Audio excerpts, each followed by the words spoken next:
Order! Order! You are an incorrigible delinquent at times. Behave yourself, man!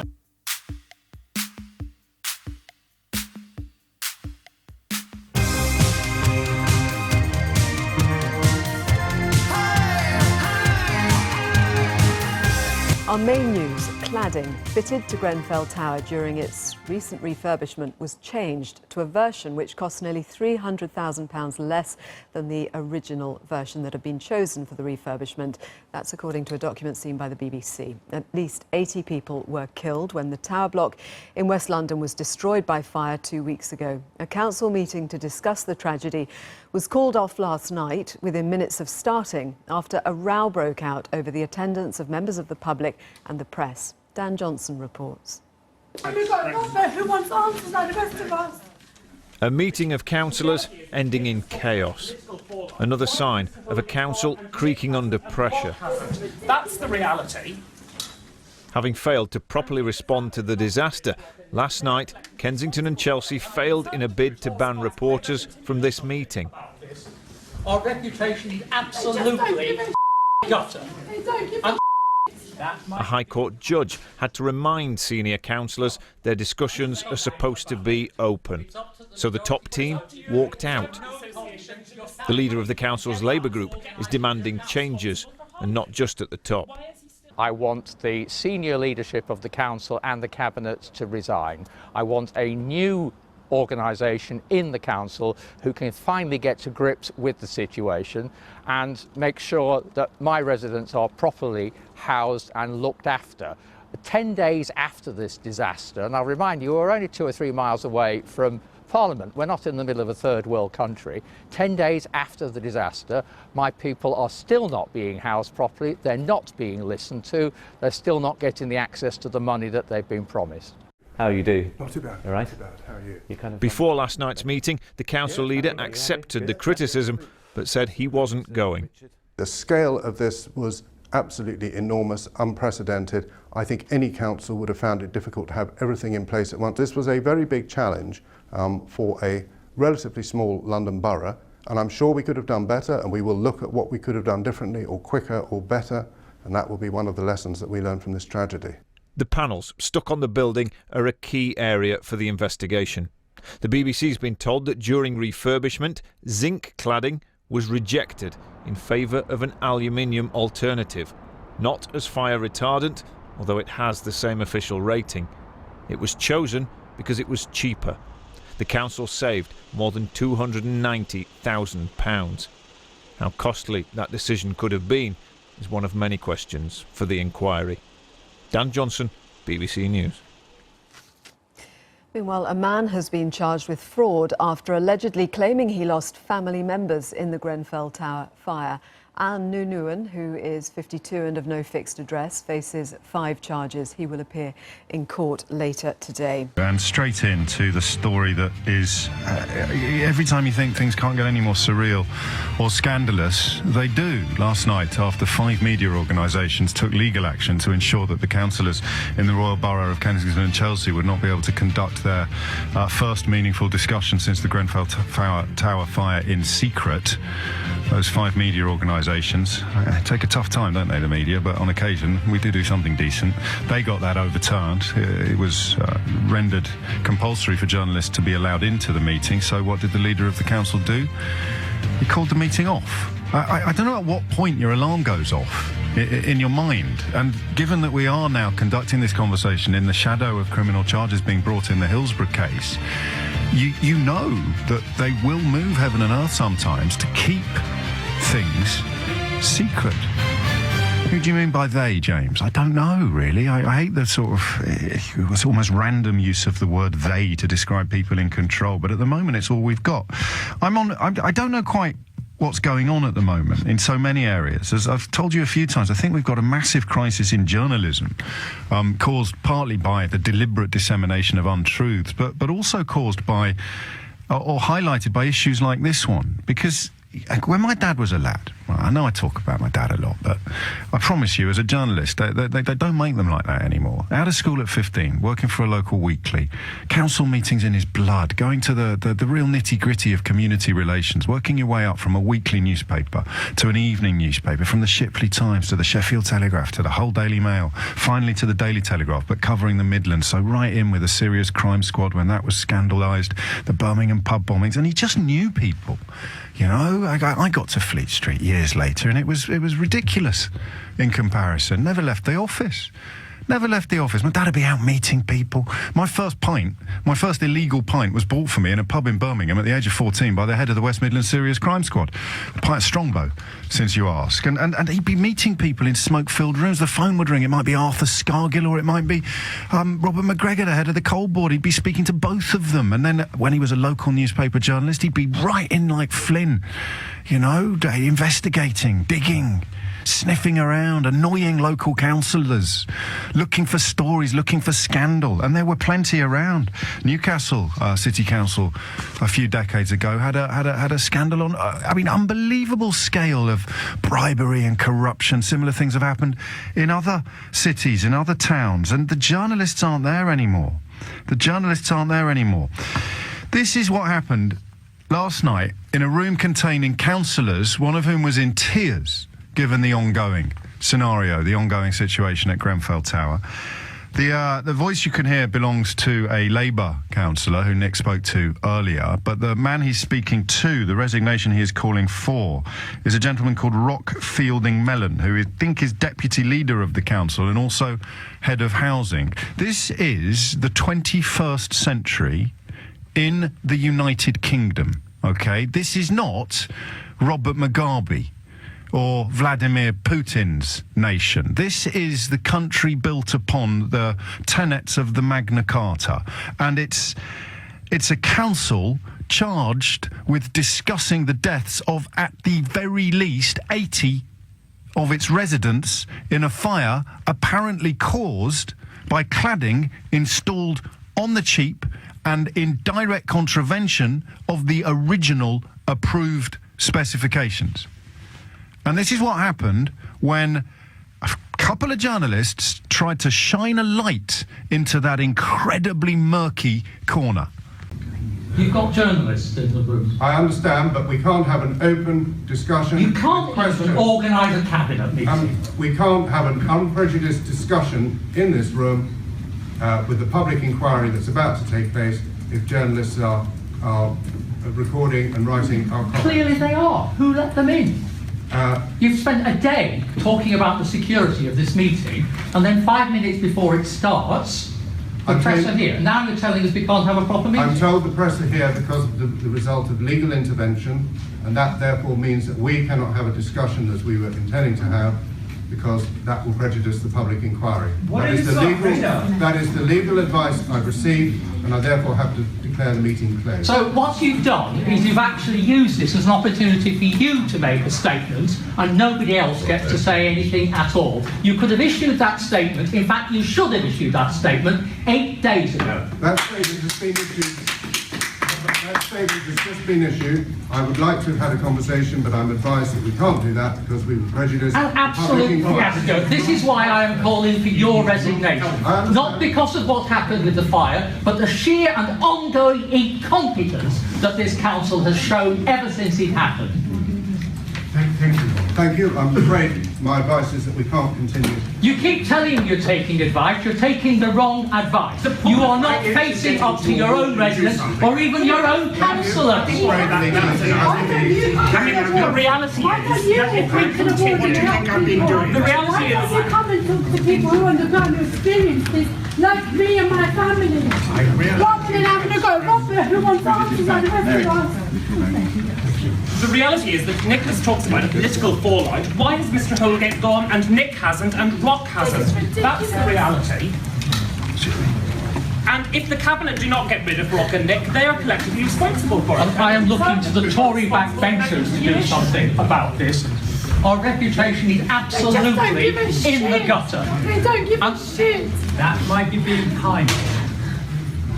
Well, do something about it. Here's the council statement that we've been sent in response to a very, very simple question. Do you want to know what that simple question is? Who gave you that legal advice? Because every journalist I've spoken to, every lawyer I've spoken to, and every politician I've spoken to doesn't see any prospect, possibility, or a rational reason to suspect that this could in any way prejudice a public inquiry, a judge-led, jury-free public inquiry. In fact, I even asked a politician who used to be a lawyer the question of whether or not it made any sense to him, and I did it last night at the State of London debate, and that lawyer-turned-politician is called Sadiq Khan. Decision by KNC today beggars belief. You have a situation where that community in Kensington have a deep level of mistrust of the local council, actually of national government, and if I'm being frank, of people in positions of power and influence.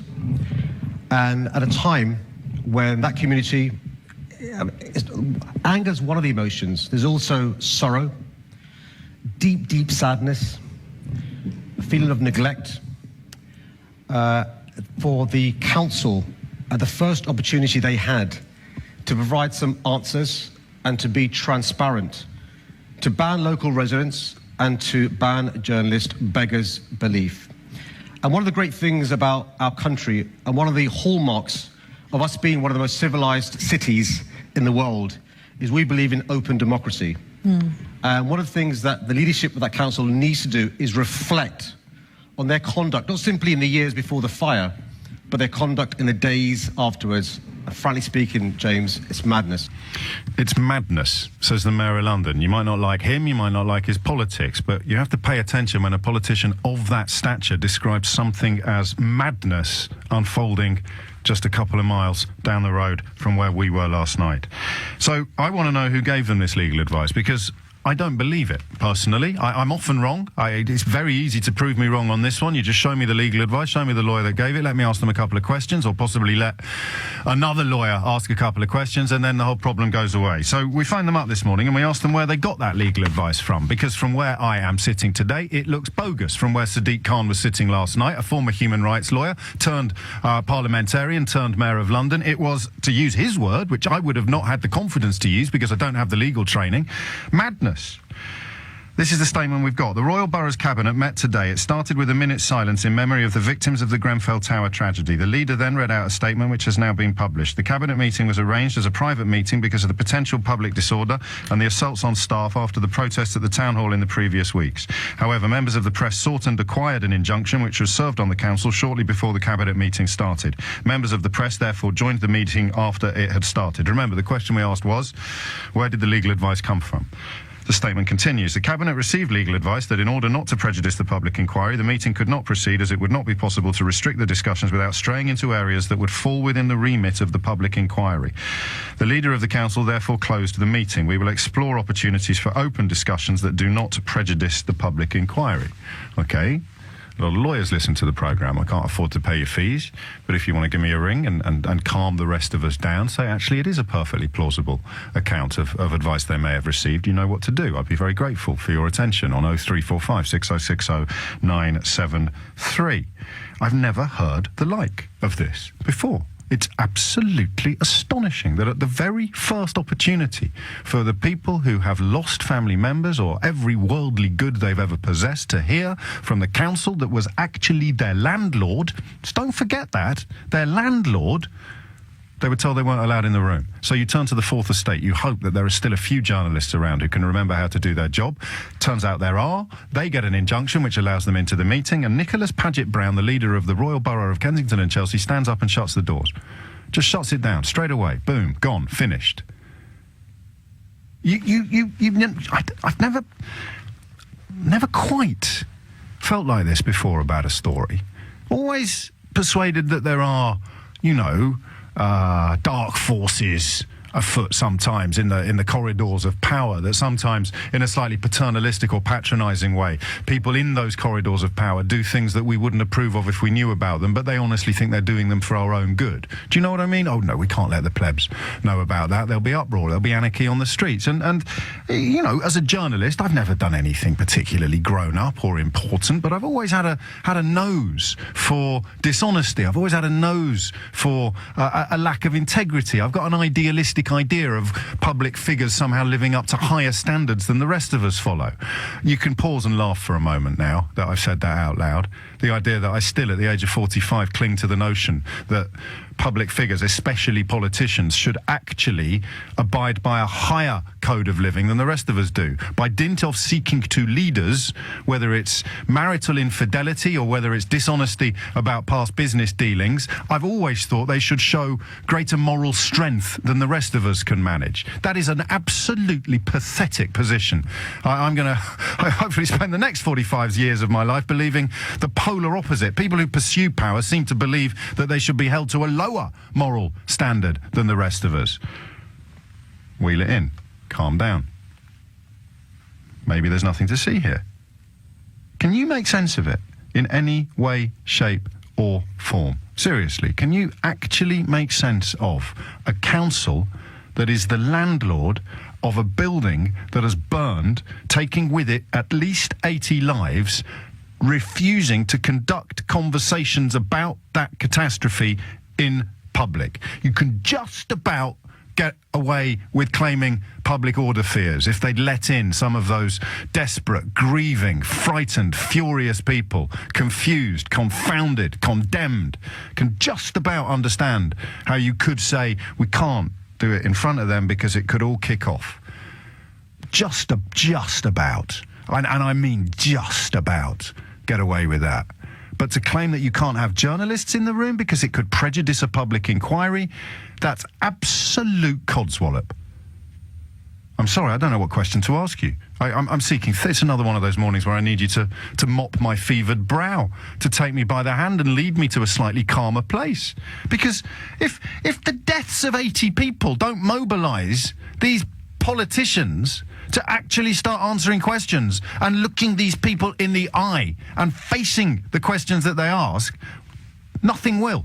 80 dead people, minimum. Almost certainly quite a lot more than that, as much as double that, quite possibly lost in those flames. Flames that spread across that building almost certainly because of cladding that was applied. Cladding that was not fire resistant and which replaced the originally specified cladding which was fire resistant. Cladding that was replaced pretty much exclusively to save £280,000.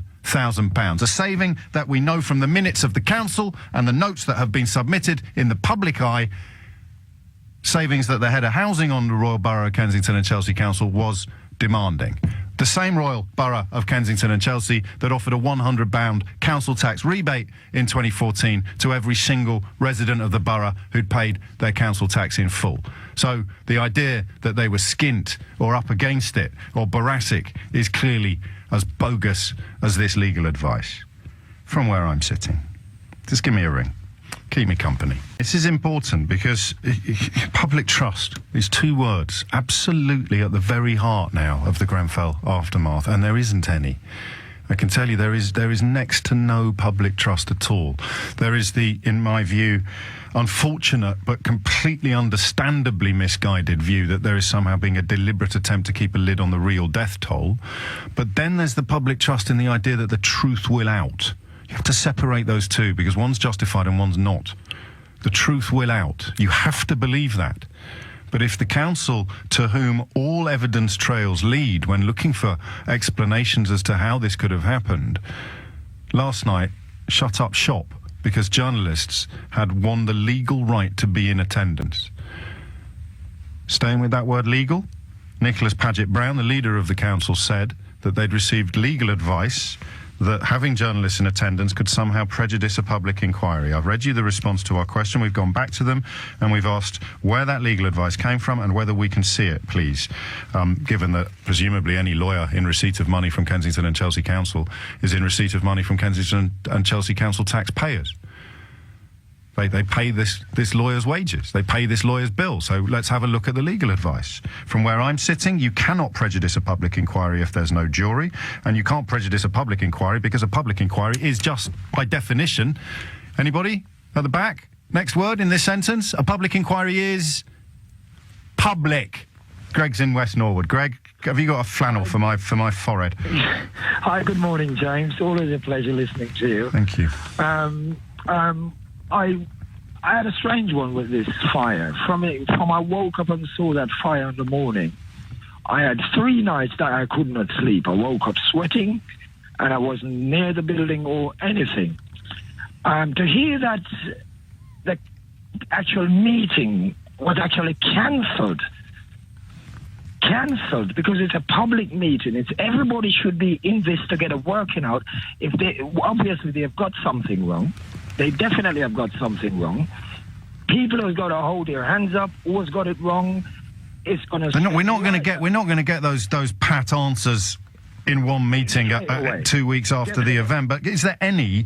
I sense that you've rung in to share your frustration. But can you think of any rational reason why they wouldn't let journalists into the room? Well, obviously there's something they're hiding. They're hiding something, and it's quite bad because I don't even know if I had friends that were in that building that night, and people are still going through the emotions. And to do something like that, I think it's disrespectful, and I think someone like that should never be allowed to go back to work the next day or after until all this is sorted out. Well, that's disgraceful. It is disgraceful, and yet I still cling, Greg. You sound, perhaps, dare I say, a little older than me? I don't know.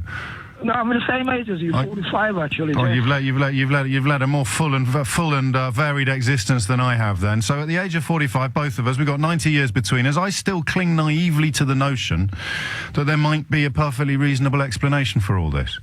I don't want to believe, I said yesterday there aren't any grown-ups. I still don't want to believe that there aren't any grown-ups. There must be some people who behave with probity, decency and integrity in public life. Well, I hope so. But will we be able to hear those people's voices? That's the thing. You are one of those people that I admire. But also... I'm just a gob on a stick, mate. Go on. Yes. When you listen to the news, and apparently it was downgraded to say £300,000. I bet you any money, if it was the same stuff that they use for £300,000 less, it cost £300,000 more, they would not have chosen it. No, well, as the Times reports today, the original specification was for different cladding that is zinc-based rather than aluminium, but the aluminium one came in at £293,368 cheaper. And the deputy leader of the West London Council and the chairman of the Housing Committee is the gentleman mentioned in this email that was exchanged between the tenant management organisation and the management consultants looking at the costings, and it said, we need good costs for Councillor Feidling-Mellen and the planner tomorrow at 8:45 a.m. So although the inquiry will still be charged with finding out whether anything inappropriate or incorrect has taken place, you could read on the specifications the difference in fire resistance. So if you're having your own house done, this is it, isn't it? This is it. If Feidling-Mellen and Nicholas Paget-Brown were having their own homes refurbished and the developer came up to them and said, well, actually, instead of using coating X on your new extension, we could use coating Y and save a lot of money. What's the first question you'd ask? You'd ask, well, what's the difference between coating X and coating Y? Apart from cost, because obviously I'd like to use the cheaper one. And they say, oh, well, coating Y is legal, but it's nowhere near as fire resistant as coating X. And you'd say, my children will be eating breakfast in that extension. My children will be bathing in that part of my home. I'm not putting stuff on the walls that is less fire resistant than an easily available alternative. If it was your home... you can begin to see now why they wouldn't let journalists into the room, aren't you? If the pennies can drop this quickly. Can we get that fella in, Caroline? Can we get that? I know he was on with Nick, and I know it sort of flies in the face. I know it flies in the face of the way that we do things, but can we see if he's around, Robert Atkinson? Not on the phone. I'd love him to come in and talk to us, to actually stand up in that council meeting and call what appears to be cold, hard truth on these councillors. Nicholas, Paget-Brown, Rock, Feidling-Mellen. If you were refurbishing your own home and a developer told you could save a few quid by deploying materials that were less safe than the more expensive ones, would you do that to your children? Sarah's in Tunbridge. Sarah, what would you like to say? Well, if you think between you and the other guy 90, and you're angry, I can assure you I've spent my whole life outraged by so much that is wrong. It's all right when everything goes right. It's when it goes wrong that those in authority should be there to help, and basically they aren't. What I want to know is actually a few things, and something I'd like to tell you. Why was this only the first meeting? Where were these guys and these women who belong to this council? Why weren't they screaming at the government, give us the armed forces, we need help, people on the ground need help? A few days later, there was the Forces Day, with everybody going, oh, aren't they marvellous, all this. Also, the Queen's official birthday. All the forces were there, but they weren't there where they were needed to help the people who were at the bottom of the pile. That's reason number 2 why they didn't want journalists in the building, because they might have asked a question like that, Sarah. Simple, straightforward, simple question. Can I carry on? Yeah, of course you can. I'd like to say, because I have spent my life being outraged, because you hear the weirdest things and you think, it can't be true. Yes. I'd just like to tell you about the Birmingham 6. No, not today. Sorry, Sarah. That's absolutely... I mean, you're quite right. It's a story I know well. My late father, who I referred to earlier, covered it exhaustively, and people went to prison who were innocent, but today's not the day for that. Adrian's in Isha. Adrian, what would you like to say? Hello, James. Hello, mate. I'm a manager for a building contractor. I've been in this position for about 25 years now. And it's common practice for, when projects are tendered, they come in over budget, it's common practice for clients to look for us to value, what we call value engineer, find cost savings. We did this earlier in the week, and someone in a similar position to you professionally pretty much predicted word for word what the Times reports today. They said the only way that I can make sense of what has happened is because of this cost engineering that you describe. Yeah, but there's a process which we go through. When we tender a project, it's based on something usually called an MBS specification. It's industry standards, the way a specification is written, and we cost it. If we need to go off that specification, we have to submit an alternative contractor's proposal, and that, in most cases, has to be equal or approved, i.e. it needs to perform the same. So that submission is made, and that has to go to the appropriate people acting on behalf of the client. So that would, in normal cases, is the architect, structural engineer, mechanical, electrical consultants, etc. And they look at it properly, and they approve it, and they look at that with the quantity surveyors and see if it's an option they want to take. So as regards, coming back to the question about the open meeting last night, I don't understand why at least that process couldn't have been discussed, because I can't see that would prejudice any inquiry, and that's a natural process that happens I don't see every construction project. I haven't got any lawyers on the line yet, but I don't see how anything that could happen in a council meeting could prejudice a public inquiry. I don't see how anything that could happen in public could prejudice a public inquiry. I don't see how a judge could be prejudiced, but we're still waiting for Kensington and Chelsea to come back to us with the legal advice that told them it could. Yeah. Well, the key there being the word public, isn't it? Really? Yes, I mean it's not quite the sort of beginning and the end of the argument as I may have intimated. At least I don't think it is. But here's the thing. I mean, this is what confidence does. I don't know a lot of the answers to a lot of the questions that are being thrown up, but it's not my job to know. It's the council's job to know. It's our job to ask, and they're refusing to let us. It's 10:31. What do they do, councils?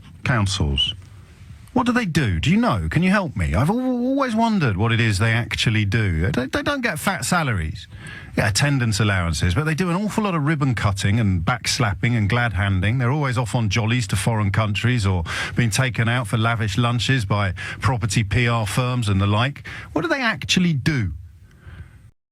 thought, wouldn't you, that they might belong in that category of people who are there in case we need them.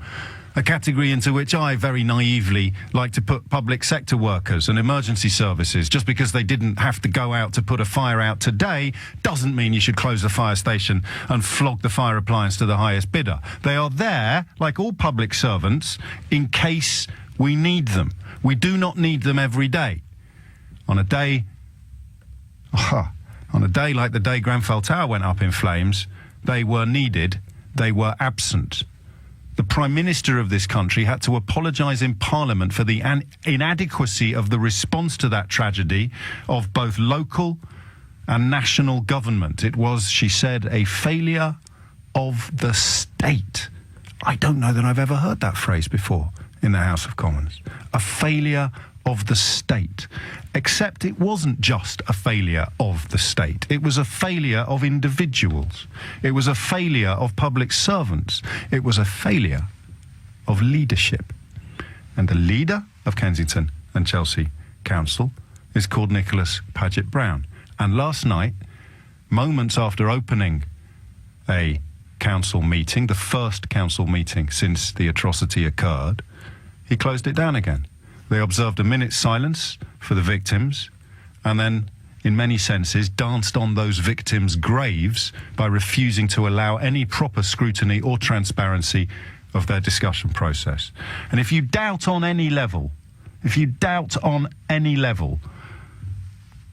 this is suspect, I refer you to the presence in that chamber of the Councillor Robert Atkinson, who I think is going to join us shortly in the studio. And I refer you to the advice given to me by every lawyer I've been able to find this morning. And I refer you also, if you're got your LBC hat on, to a curious trinity of LBC presenters. My friend Stig Abel with you on Sunday, former managing editor of The Sun, so for good or for ill, steeped in journalism and law, utterly adamant that there's no earthly way this inquiry could be prejudiced by a council meeting. And my friend and colleague John Stapleton, who, like my late father, came up the old-fashioned way through local newspapers before becoming a television star, also absolutely persuaded that there's no reasonable, rational basis for believing that this could prejudice a public inquiry. Jolyon Morm is the director of the the Good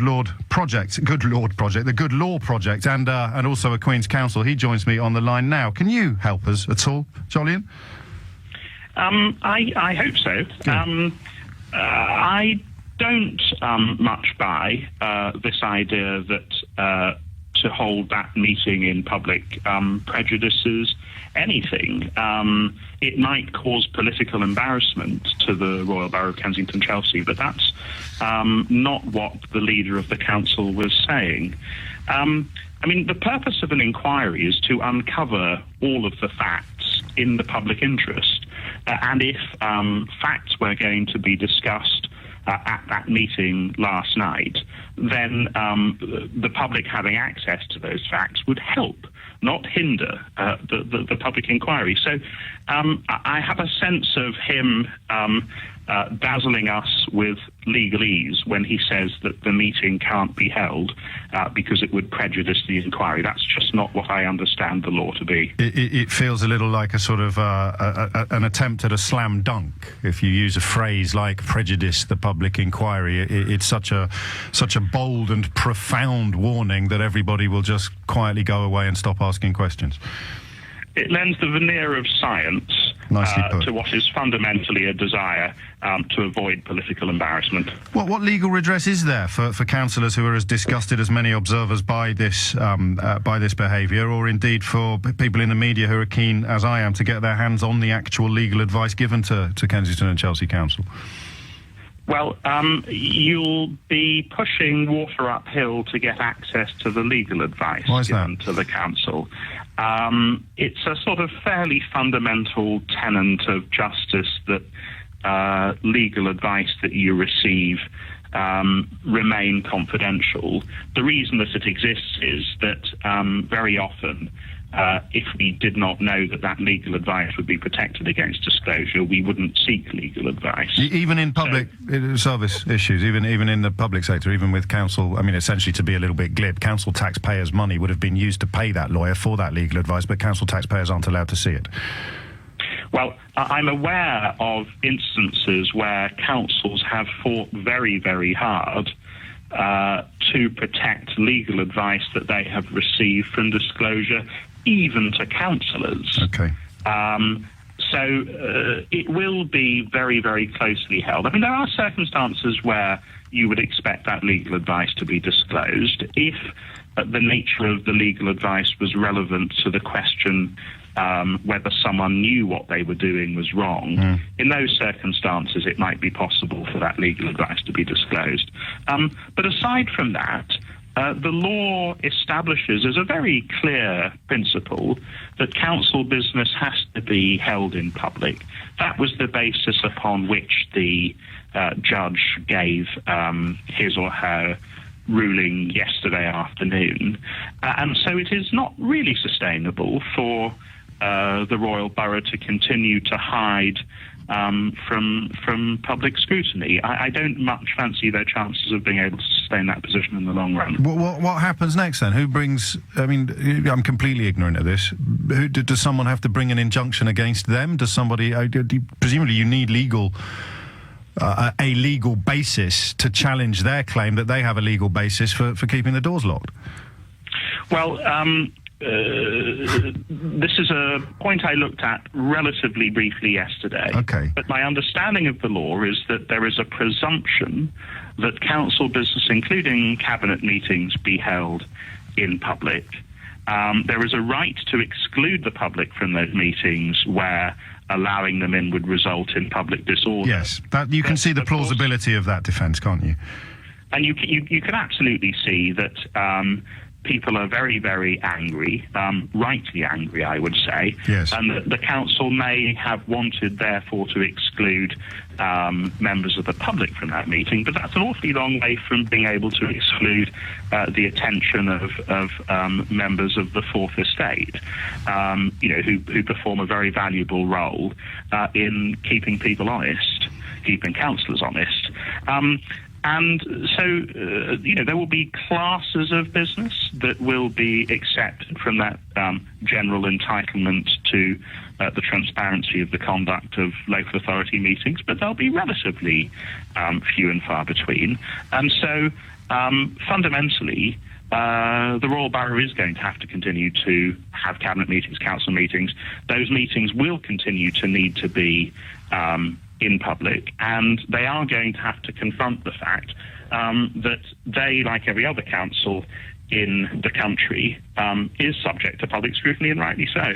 Finally, Jolyon Maugham, if you were advising somebody whose name was attached to a memo insisting that he needed to see savings, and those savings were ultimately responsible for changing non-combustible panels for combustible panels, what legal advice would you give to him?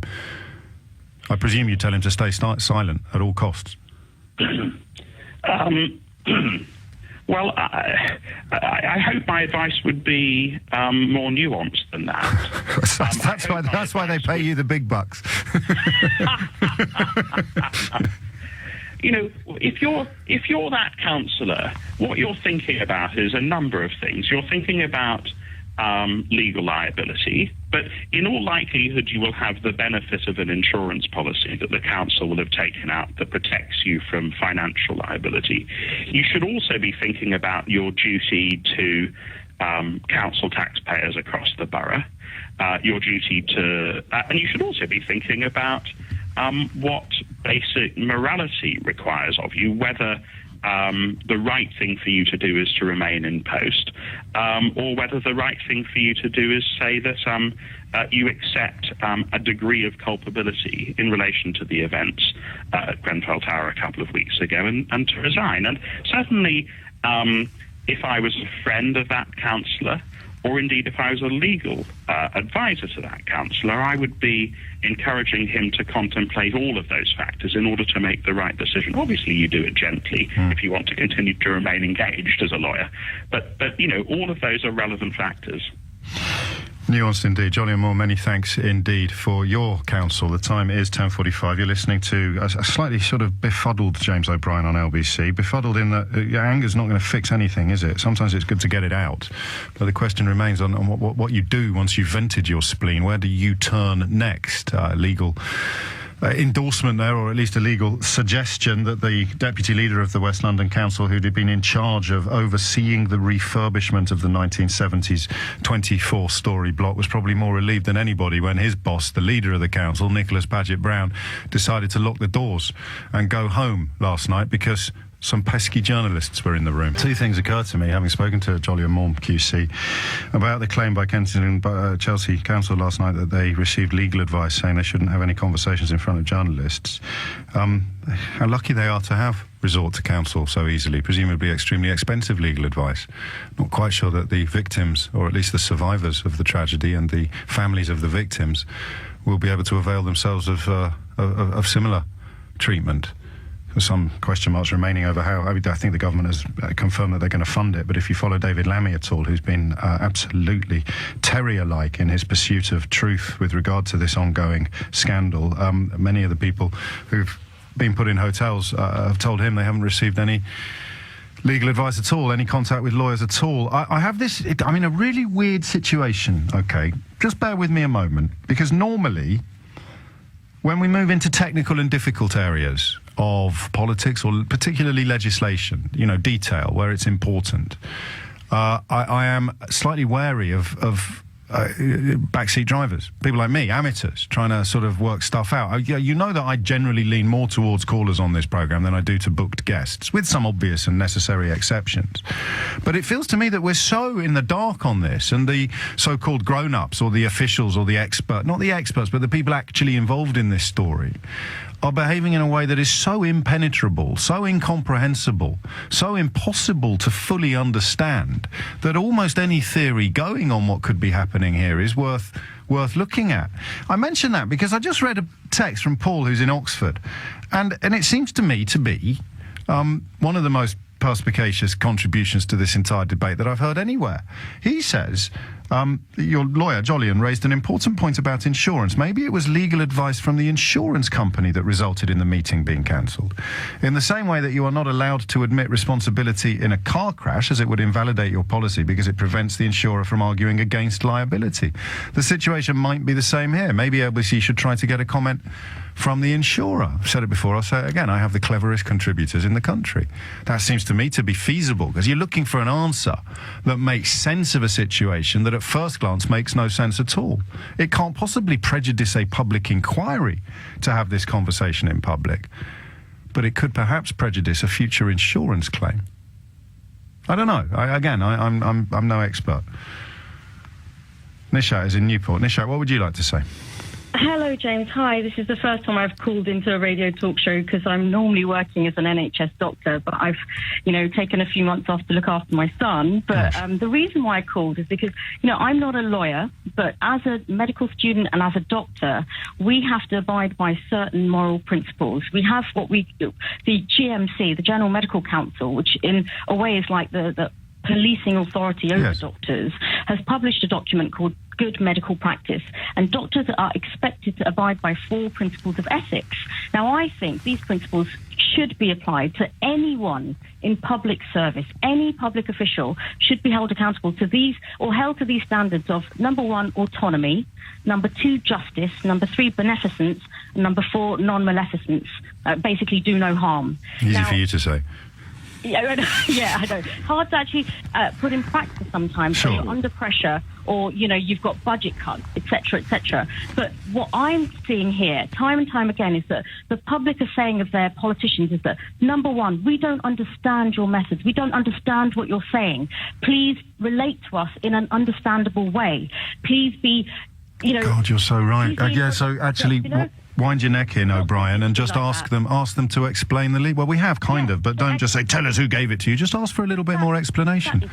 But doctors used to be like that, and unfortunately sometimes they still are. And the bulk of medical complaints from patients is due to lack of communication. And that's exactly what we've seen in Grenfell. And, in medicine we have, a root cause analysis of any sort of mistake or fatality. You normally have an investigation that usually finds it's not one individual but a system problem. It's a systematic error, and you have to change the system. But the problem is we have, say for example, councillors and MPs, and it's very difficult to hold them to account.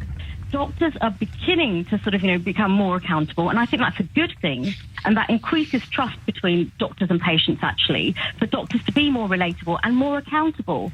So maybe we need a body, an ethics body, or there probably is one. Authority. There probably is one. Yeah, I'm ignorant. There's a local government association or something like that. There will almost certainly be something in place that's supposed to provide the kind of probity that you describe. We can't rely on just elections to get rid of bad politicians. I see a politician on TV. I don't like slagging people off behind their backs, but there's a guy called Philip Davis, who's a Conservative MP, who has made my blood boil, okay? And I think he sort of veers into territory that is wholly offensive, usually to women. Yeah, but he just won his seat again up in Shipley, so you can't, you mean, there are democratic conventions in place here. Of Shipley, not everyone has voted for him, and you see that's the problem. A lot of voters are disenfranchised. There's, the Tory party never encourages people to vote. In a way, that's voter suppression. No, it didn't. Right, did you ever hear Theresa May, when she was out, on the rare occasions that she was campaigning, I'm veering off on, I'm a bit off. You're like me. I think your emotion might be running away with you a little bit, Nishat, if you don't mind me saying so. But what I'm saying, though, going back to the ethical principles, is that actually your behaviour should be guided by these 4 principles. If you are in public office, and you should be held accountable. We're so naive, aren't we, you and me? We're just naive, thinking that if you're in that sort of position, then you should be compelled to follow a higher standard of morality, of obligation, of behaviour than other people. Otherwise, why are you the leader of the council? No, but we are taught to be like that at medical school. We actually have lectures on this. We actually are assessed on this. We are assessed on our communication skills. You can't pass a medical school examination or a professional examination if you don't pass the communications bit. And that's a relatively new thing in medicine. And I think, why is it that we don't expect the same standards of somebody who's, holding high public office? I don't know. I really don't know. And if you go back over the decades, there'll be other examples, particularly with regard to city councils and borough councils, of epic corruption. No suggestion of corruption here yet, but the lessons clearly don't get learned. And you only realise when something as awful as this happens, how tragic that absence of learning lessons is. Because how many of us really now, I've got 10:57. Nishat, thank you so much. It's a brilliant debut. I hope it's not your last appearance on the programme. I just wonder how many of us now could ring up this number, could ring 0345 6060 973 and just give us a 10-minute crash course on what councils do and what measures are in place to make sure that they're behaving or staying on the straight and narrow. How many of us could? And they probably have more day-to-day influence over our lives than national politicians do. Your local councillors probably have more influence over your day-to-day life than your MP does. For example, just on a very small note, they're changing all the pavements near us. And I've got a sneaking suspicion they're not changing our street, and I don't know why. Every other street in the area has had their pavement repaved and the road re-tarmacked. There's social housing on my street, and there aren't any social housing on any of the other streets nearby. You just can't help wondering sometimes whether these sort of things are taken into account. And how would you ever find out? How would you ever find out? I think the official explanation is that ours isn't a through road. Well, that's a ridiculous reason not to pave it. It's covered in potholes. But that's my daily life. I open my front door, that's what I see. My local MP was one of the people chucked off the front bench last night by Jeremy Corbyn, a conversation that we might have later in the programme to be honest with you, if I can get my temper under control. Because at the moment I don't want to talk about anything else, but it's not a radio phone-in topic, this, is it? It's just give me a ring and rage against the machine. Give me a ring and join me in a howl of protest and frustration. Give me a ring and join me in a scream of impotent rage. I just can't believe it. I actually can't believe what I heard, what I saw last night. And the worst thing about it was I thought you'll see the light, James. I thought you'll understand. You're just, being hot-headed. You haven't had much food because you're doing the State of London debate. You like to get the adrenaline going. Your brain's just gone a little bit haywire. There's no earthly way this is as bonkers as it looks to you. So the first thing I asked the Mayor of London when we got on the stage at the O2 last night was, how does this look to you? Former human rights lawyer, former member of Parliament, former government minister, current Mayor of London. And I honestly thought he was going to say, look, I know it doesn't look good, James, but what you have to understand is that X, Y and Z means that A, B and C has to happen before D, E and F can occur. I honestly thought that's what he was going to do. But he didn't. He just pretty much spluttered as incomprehensibly as I had. He used the phrase, it beggars belief, and the word madness. I'm just wondering briefly what you do for a living. Or not even for a living, maybe it's some voluntary work that you do, or some sort of public service that you undertake in an unpaid expenses-only capacity. Imagine if you muffed it up so spectacularly that the Prime Minister of the United Kingdom had to stand up in the House of Commons and say sorry for you. Would you still expect to be in the same role the next morning? Would you? Because that is precisely the position that the Royal Borough of Kensington and Chelsea Council find themselves in. The Prime Minister of the United Kingdom has apologised in the House of Commons for their incompetence and inadequacy in response to the worst peacetime tragedy this country has ever seen, and they're still in office. They're still in post. Not only are they still in post, but last night they slammed the door upon public scrutiny. They didn't throw out journalists, they scurried away with their tails between their legs. The first man on his feet, as far as I can tell from the footage, the Deputy Leader of the Council, the Head of Housing and the man responsible for supervising the refurbishment of Grenfell Tower, Feidling-Mellen. These are the 7 principles of public life, according to the British government. 1. Selflessness. Holders of public office should act solely in terms of the public interest. 2. Integrity. 3. Objectivity. Holders of public office must act and take decisions impartially, fairly and on merit. I took a decision last night to close the council meeting. Was that taken impartially, fairly and on merit, using the best evidence and without discrimination or bias? You tell me. 4. Accountability. Holders of public office are accountable to the public for their decisions and actions. We're throwing journalists out. We're closing the door on the public. This is the 4th principle of public life in Britain. From the Committee on Standards in Public Life, from my A-level in politics, I think it might be called the Nolan Principles. Just think about that for a minute. Accountability. Holders of public office are accountable to the public for their decisions and actions and must submit themselves to the scrutiny necessary to ensure this. 5. Openness. Openness. Holders of public office should act and take decisions in an open and transparent manner. Information should not be withheld from the public unless there are clear and lawful reasons for so doing. 6. Honesty. Holders of public office should be truthful. How can you be sure that they're truthful? Well, ask them questions, listen to the answers. Can't do that. And 7. Leadership.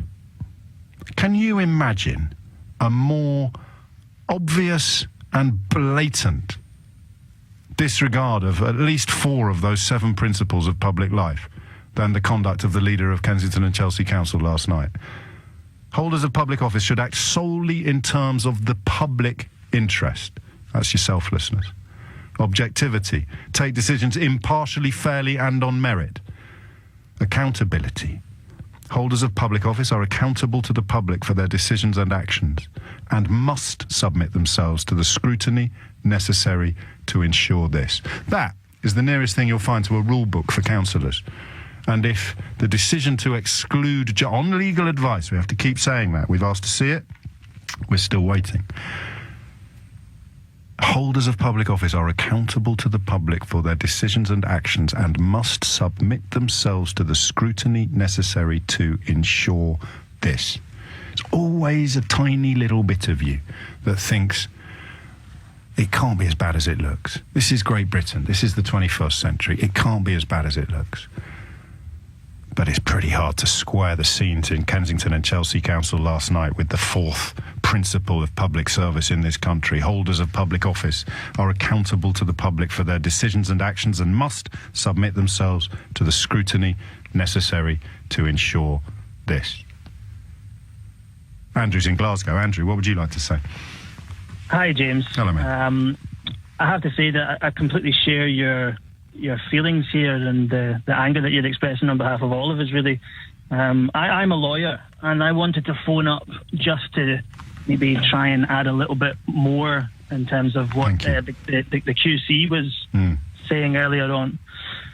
Now, I don't agree for a moment that the argument that's been put forward about this potentially prejudicing a public inquiry has any legs whatsoever, for all the reasons that have already been discussed.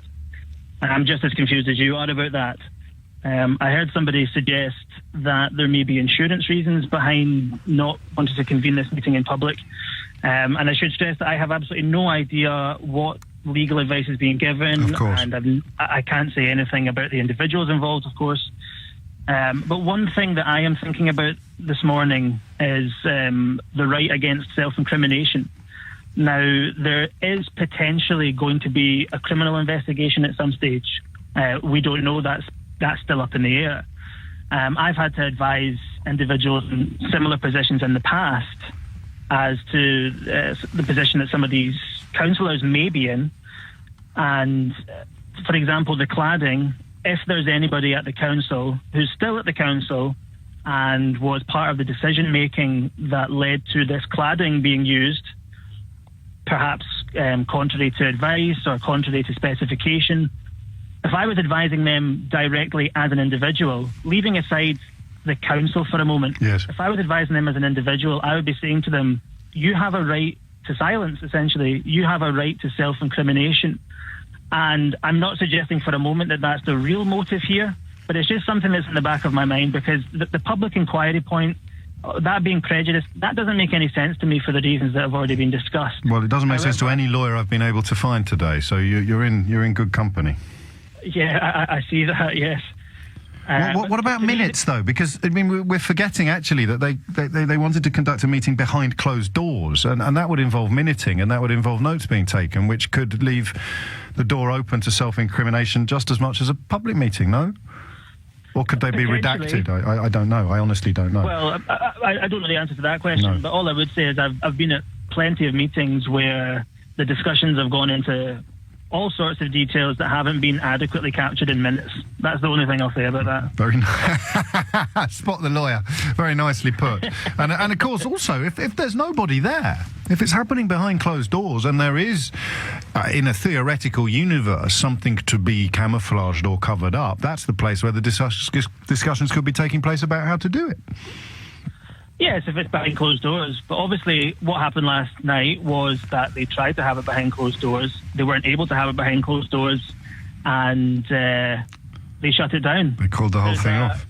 There's a Latin phrase that lawyers like to use, and it's res ipsa. And what that means is the thing speaks for itself. I have a piece of evidence that you don't really have to go into much detail because it speaks for itself. Yes. I think if you have a local authority shutting down a meeting, that speaks for itself. Self-evident. There's another phrase you lot like. It's cui bono. What does that mean? No idea. Is it who benefits? Yes, exactly, yes. Cui bono. So you look at the decision taken last night and you just find yourself wondering who benefits. Many thanks indeed. Another lawyer utterly befuddled by this notion that the public inquiry could in some way be prejudiced by having a meeting in the presence of journalists. I have a suspicion that the gentleman I have the pleasure of introducing you to now shares that sense of befuddlement.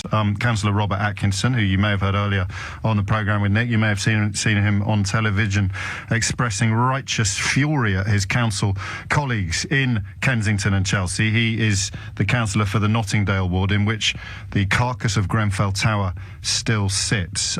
First of all, I should thank you for coming in, Robert, but I don't know if you're aware that Sky News are reporting that your council is discussing whether or not to call an emergency meeting now about the disaster. I think some backbench councillors have had enough of the council not being responsive and are seeking to call a meeting which the council itself should have called. And do they have any power in that? They have the power to call an emergency meeting, but it is then up to the power of the mayor to decide when that meeting will be held. The Mayor of London? No. The Mayor of Kensington, the Mayor of Kensington and Chelsea, who is supposed to be, and always has been, non-political, but if Labour councillors call for an emergency meeting, it's theoretically possible that they might then schedule that meeting in September. I see. So I think it is up to us to issue a challenge to have the meeting and then see how they respond. What's going on, Robert Atkinson?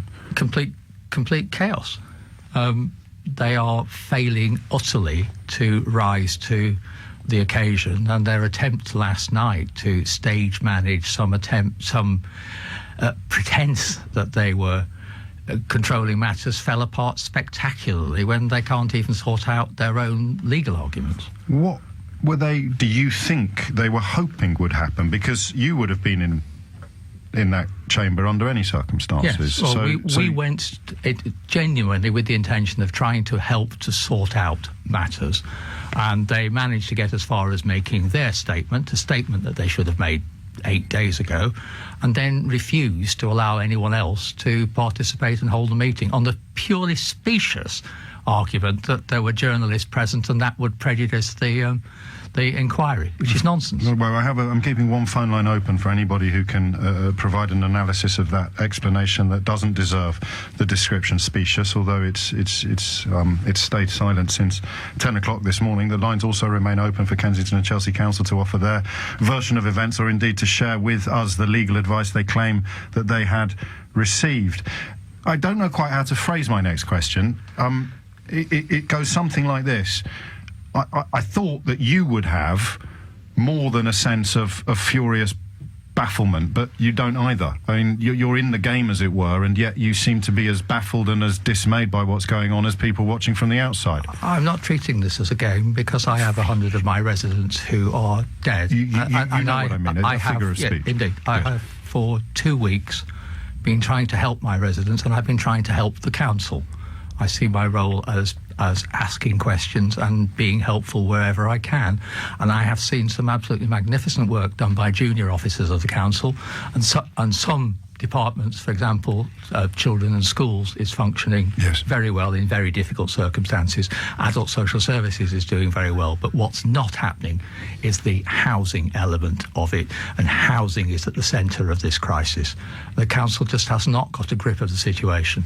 We're hearing from David Lammy, who is in contact, as you are, with many of the survivors, that there are no social workers in the hotels offering support to survivors. There's no central organisation to manage and deliver victim support, no information delivery. Survivors are finding out from each other. They've been told that families are being offered accommodation outside the borough of Kensington and Chelsea, something that... Well, that's not true. That's not true. That's what David Lammy has tweeted. I'm glad that we can clear that up. But I think everyone could agree that survivors feel like they have been failed, abandoned and let down. The best efforts of the people you described notwithstanding, but the council seems to be immobile at the top level. At the top level, it is completely collapsed, and I think that's one reason why things are not being able to get back to normal.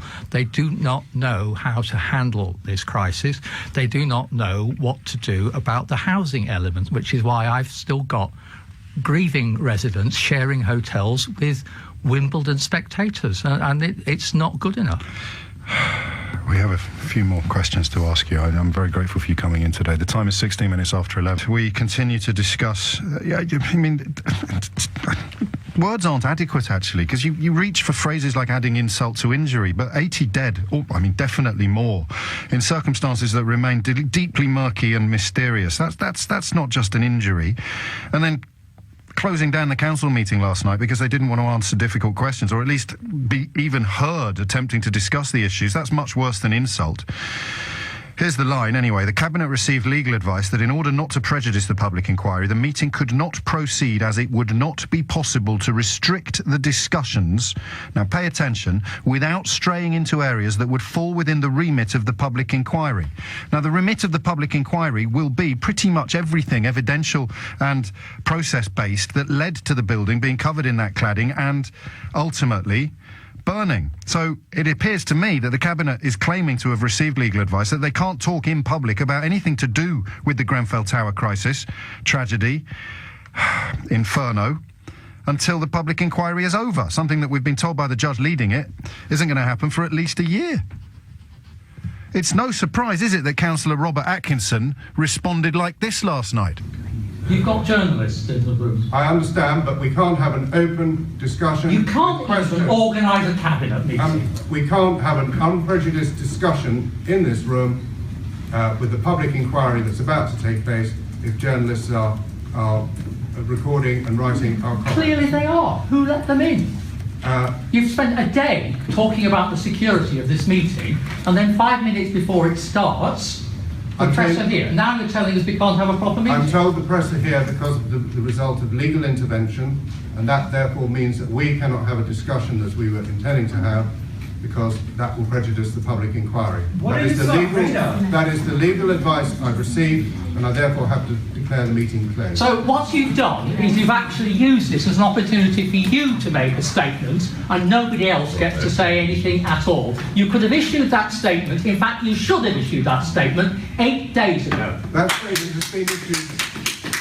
That statement has just been issued. I would like to have had a conversation, but I'm advised that we can't do that because we would prejudice the Absolutely. public. This is why I am calling for your resignation. Not because of what happened with the fire, but the sheer and ongoing incompetence that this council has shown ever since it happened. And it would appear that perhaps the world isn't going completely mad. I've just heard from Downing Street, and I'll tell you exactly what the line from there is. Downing Street has rebuked Kensington and Chelsea Council over that aborted meeting last night about the Grenfell Tower tragedy, saying, and I quote, "The High Court ruled that the meeting should be open and we would have expected the council to respect that." The council leader, at whom my studio guest Robert Atkinson was fulminating last night, is Nicholas Paget-Brown, the deputy council leader, the first man on his feet, actually, if you look at the filmed footage, like a rat up a drainpipe, was the deputy leader and head of housing, Feidling-Mellen. The former, Robert, went AWOL for 8 days. He just disappeared off the face of the earth in the immediate aftermath of this. It's his responsibility. The whole point of being a leader is to be there and to lead. They ran away, and now they've gone back into hiding today. It's rare that I agree with Downing Street, but at the moment they're absolutely right. Perhaps Downing Street can act if the council won't. What needs to happen? Well, last night I was calling for them to appoint commissioners because the government has intervened when London councils have gone wrong in the past. But actually, thinking about it, perhaps Downing Street will give the Mayor of London additional powers, because we actually have a housing crisis, an emergency housing crisis, right the way across London. It's not only Kensington, which is trying to find houses for its citizens. As you'll have seen, Camden and other councils have to find emergency accommodation. And what mustn't happen is that the accommodation is found at the expense of other homeless and inadequate people. You can't have the poor suffering even more to make right what has been done to those who've been made homeless. The test failure rate of other tower blocks is currently running at 100%, a statistic that is only going to add to the acuteness of the emergency housing crisis that you described. That goes without saying.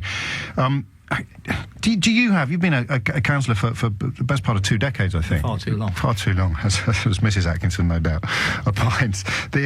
The process, can you just help us understand it? Because the Times reports today, in fairly simplistic terms, that there was a £300,000 saving involved in switching non-combustible panels for combustible panels. That almost beggars belief in its crassness. I presume that things are more nuanced or more complicated than that suggests. Housing is not my area. I wasn't involved in the day-to-day detail of that.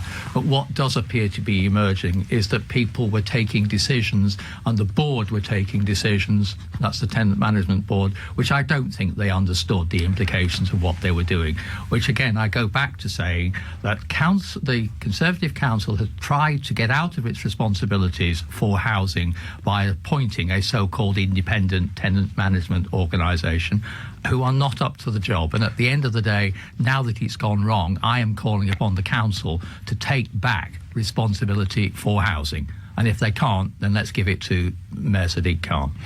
The TMO sort of it's a form of arm's length organisation whereby the council remains the landlord, but accountability, as it were, stops one place short of them. Yes, and the TMO has been a disaster from start to finish. Although I think it has 4 people employed on salaries in excess of the Prime Minister's.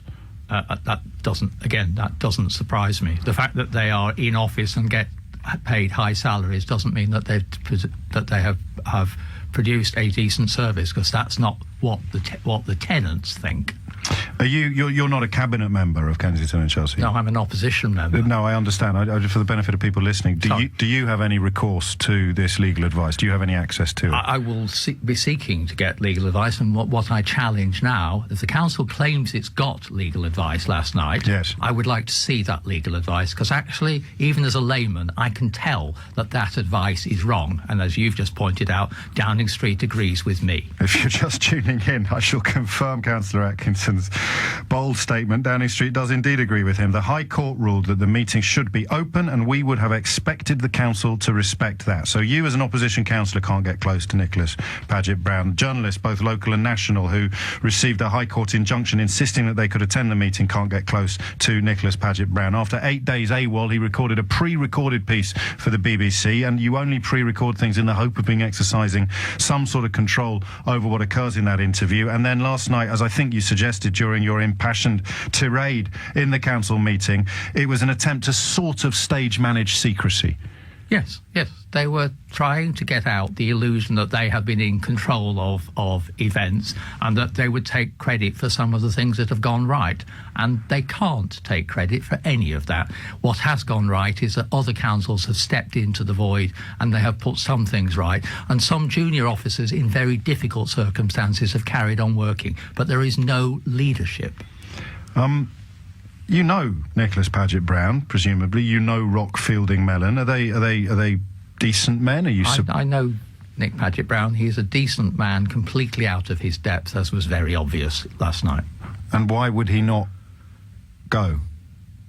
I think he probably will attempt to sneak away over the summer, but as things are not happening now, he needs to go now and make way for someone else who can provide the leadership which is so abjectly missing. But who could, given that it is such an unprecedented situation? And there are 30-odd Conservative councillors. They must be able to organise themselves in such a way as to come up with a new cabinet. I mean, certainly I've got talent on the Labour benches.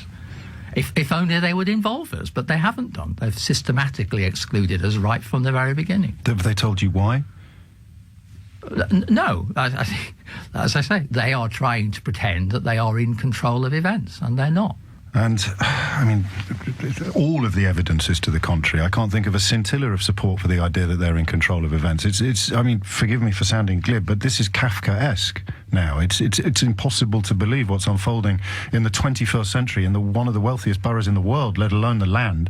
There's incompetence on an absolutely incredible scale. Yeah, and what has happened is that the borough embarked on a modernisation programme, a tri-borough arrangement whereby it was supposed to cooperate with Hammersmith and Westminster, and as a part of that process they got rid of experienced officers, and then come the crisis they don't have the officers with the capability to be able to manage things. And I can sort of understand that. It's what we've been warning them about since the thing was organised. But in which case they should have said last Wednesday, we can't cope, help us.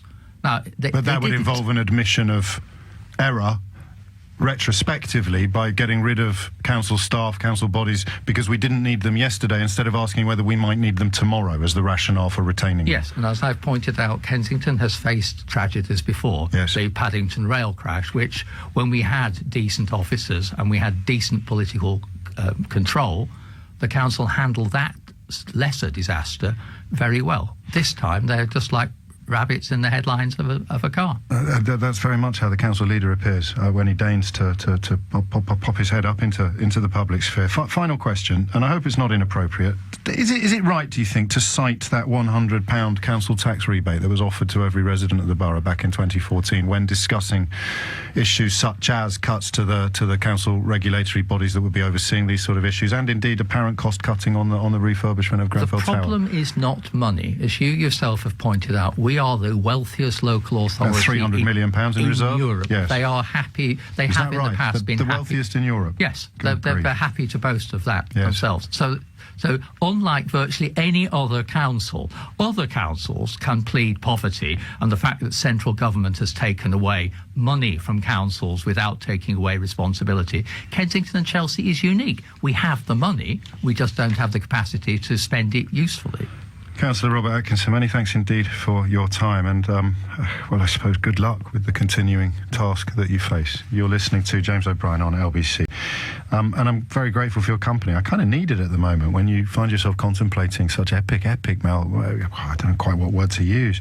So let's just say, for the sake of libel laws, confusion, such epic confusion and inadequacy and incompetence on the part of senior public figures charged with marshalling response to a tragedy the likes of which this country has never seen in peacetime. And you realise that there are people in post who are utterly, spectacularly, wholly ill-equipped for the task. It's a crisis of democracy, that. It's a crisis of democracy because we pay tax in expectation of service. And some of the tax that we pay is an expectation of service we pray we'll never need. Some of the taxes that we pay, whether they go towards the armed forces that we pray would never be deployed, or whether they go to the emergency services that we pray will never be called to our houses, or whether they go to councils that we pray will never have to deal with the Grenfell Tower. That's why we pay our taxes, our council taxes and our income taxes. Because the idea is that society has structures that will come into play in the case of crisis. Have you got a minute? Can I just, because it's a very lonely place, this studio, on a day like today, especially when you feel your blood boiling and you wonder whether or not you're slightly at odds with reality, and you wonder whether you should be slamming the brakes on your emotional response to these sort of situations. But since we came on air at 10 o'clock this morning with suspicions, fears and fury, they've been confirmed by Downing Street. That's actually unprecedented. The idea that you and I can be talking together about something and absolutely certain we can smell a rat, but still thinking, hang on, this is a civilized country with democratic checks and balances in place. There's no way this can stink as badly as it seems to at 10 o'clock this morning. There's no way that you can prejudice a public inquiry by discussing some of the elements of the Grenfell Tower tragedy. There's just no way it can happen. You can't prejudice a judge. And you're sitting here thinking, no, you must be wrong. You must be wrong. It can't be as bad as it looks from where you're sitting. And then you hear Councillor Robert Atkinson. I mean, what a man of passion and principle, standing up, effectively calling for his own council to be disbanded. A man who spent 20 years immersed in the rubric of being a councillor. And you sort of think, well, hang on, if it looks that way to him, if it smells that bad to him as well, and he's been on the council for 20 years, maybe it really does stink to high heaven. But you still have this little voice in the back of your head going, mate, be careful. Be careful. Don't make a prat of yourself. There might be a perfectly reasonable explanation for why the leader of Kensington and Chelsea Council dropped off the face of the earth for 8 days and then popped up yesterday with a pathetic pre-recorded piece on the BBC and an attempt to stage managed secrecy on, quote, legal advice. After 5 media organisations had secured a High Court injunction insisting that they be allowed to attend. Let's go back to those 7 principles of public service, shall we? The 7 principles of public life in this country. I think my favourite is accountability. Number 4, holders of public office are accountable to the public for their decisions and actions and must submit themselves to the scrutiny necessary to ensure this. And the councillor says, well, if the council can't sort it out, maybe Downing Street should. And you think, crikey, maybe he's overreaching a little bit on this one. And then 2 minutes later, the producer comes in and hands you a piece of paper that says Downing Street have rebuked Kensington and Chelsea Council over an aborted meeting on Thursday about the Grenfell Tower tragedy, saying the High Court ruled that the meeting should be open and we would have expected the council to respect that. What's the local government equivalent of special measures? Does anybody know? What happens now? I'm not sure what powers Sadiq Khan has. I asked him last night and he didn't seem to think that he had any really meaningful material ways of filling the leadership void that has been left by Nicholas Paget-Brown. Principle number 7 of public life in Britain is leadership. My colleague Conor Gillies has been at City Hall putting some, but not necessarily all of this, to Mayor Sadiq Khan in the last few minutes. Looking back at last night and turning to Grenfell, surely the chaos last night and the shambles of that meeting shows that Kensington and Chelsea Council are not capable of running this investigation? You know, I've been in North Kensington on most days since the fire happened. And what's clear to me is that residents I've spoken to have no confidence in the local council and feel let down, not just by them, but feel let down by national government. And one of the ways that a council can restore confidence in the local community is recognising what concerns the local community is raising. The idea that the first time a local council discusses and debates this fire, the council thinks it's a good idea for that to be behind closed doors, but then thinks it's a good idea to abandon a meeting because a court order requires the media to attend, beggars belief. And I think that the leadership of that council should be asking themselves whether they're fit for purpose. People in the area claim there's a cover-up. People are very, very angry, as you know. Is it time for the leader to go? You say they need to take a long, hard look at themselves, but people will be wanting you to say, as the mayor of this city, it is time for this man to go. Can I just say, it's not fair to characterise the emotions of the local community just as anger. They're grieving, they're very, very sad, they're very sorrowful, they feel neglected, they feel let down. They're traumatised. So, let's not just use the word anger to describe the emotions of that community. I welcome the fact that the chief executive resigned, but it's not just about one person. But is it time for the leader to go? I think the whole leadership, not just one person, the whole leadership, the whole council should, those who run in this council should be asking these questions about whether they're fit for purpose. But also, you know, there's a role for the government. Look, we've seen in other councils across London and across the country. Sorry, just to be clear, are you saying that the whole cabinet needs to resign? Is that what you're saying? I'm saying, and if they don't, the central government should step in. We've seen examples in the past where central government has said a council is not fit for purpose. We saw it with Tower Hamlets. We've seen it with other councils where they send in others to take over control. And the point I'm making is this. If it's the case that the leadership is not doing the right thing, there's a role for central government, whether it's the Secretary of State for Communities and Local Government, or whether it's the Prime Minister, she's a member of the same party, to now step in and say enough is enough. Are we now at that stage? Is it today, after last night, after the shambles of that meeting, are we now at that stage that the government need to come in? Well, residents were at that stage the day after the fire. Residents have experienced years and years of neglect, and what I'm saying is... Do you believe today is the day that we need to get that moving, the government need to step in? I've been saying for 2 weeks now that the leadership should take a hard look at themselves. I've been saying for 2 weeks now that the vacuum created by lack of leadership locally demands national government involvement, and last night proves the case even more. I think it's probably fair to say, as Sadiq Khan concludes his conversation with my colleague Conor Gillies there, that possibly some of the responsibility for that vacuum of leadership, that vacuum of political leadership, probably lies with all the people who were calling in the immediate aftermath of the tragedy for it not to be politicised.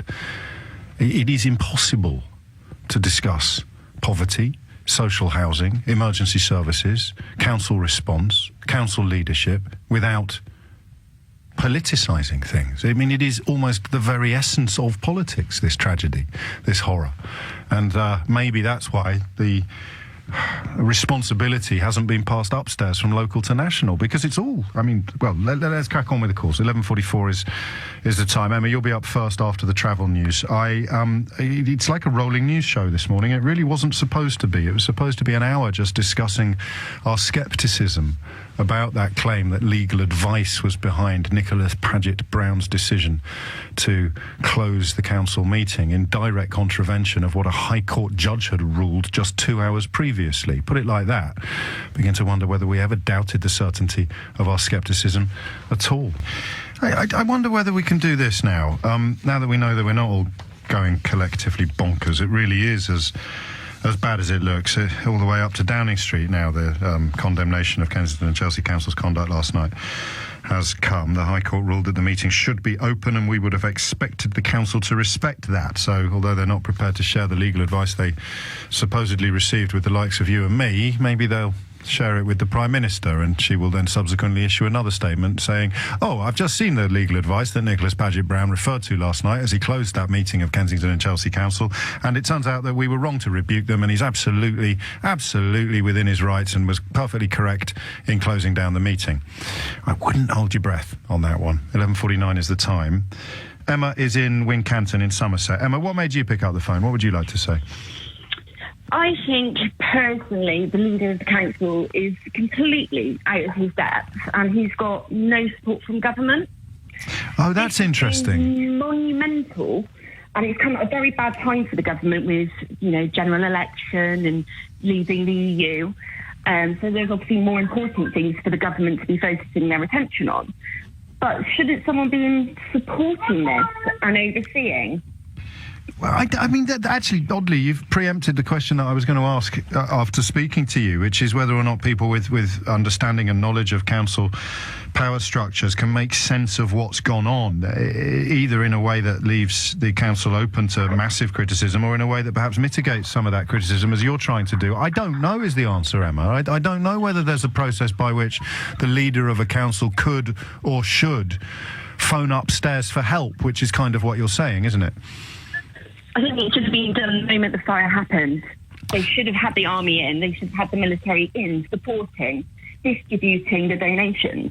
I don't know that would be a decision for national government to take. The local government can't call in an army. But the national government can. Yes. So when Theresa May apologised for a failure of the state, both local and national, she's probably including the kind of thinking that you've been indulging in. You would think, wouldn't you? You sound as if you feel a bit sorry for the Kensington and Chelsea councillor. I don't feel sorry for him. I don't. No. I don't. I think it's been all handled completely inappropriate. It should have been Theresa May going and seeing those people. As soon as it happened, she should have been there supporting. Obviously, we didn't actually have a government at that point. So it's kind of swings and roundabouts, isn't it? I understand it from the leader's point of view, but I understand it from the level of anger of the public. No, you see, I don't understand it from the leader's point of view. Even if he didn't know which way to turn, he should have been standing in front of cameras every single day for the last week and a half, saying that he didn't know which way to turn. He should have been. I mean, that in a sense would be leadership of a kind, just to say this is absolutely unprecedented. I'm not fully equipped to cope with it. The council has nothing in place to deal with the scale of this tragedy, or indeed the housing crisis that immediately ensues, and I need help. Often that's the bravest thing that a management or a leader can do, is to admit not being suited to the task. Nobody would be my defence if I was in his position. Look, it doesn't matter who's in charge. We simply haven't got the tools, we haven't got the resources, we haven't got the bodies, we haven't got the people, we haven't got the plan.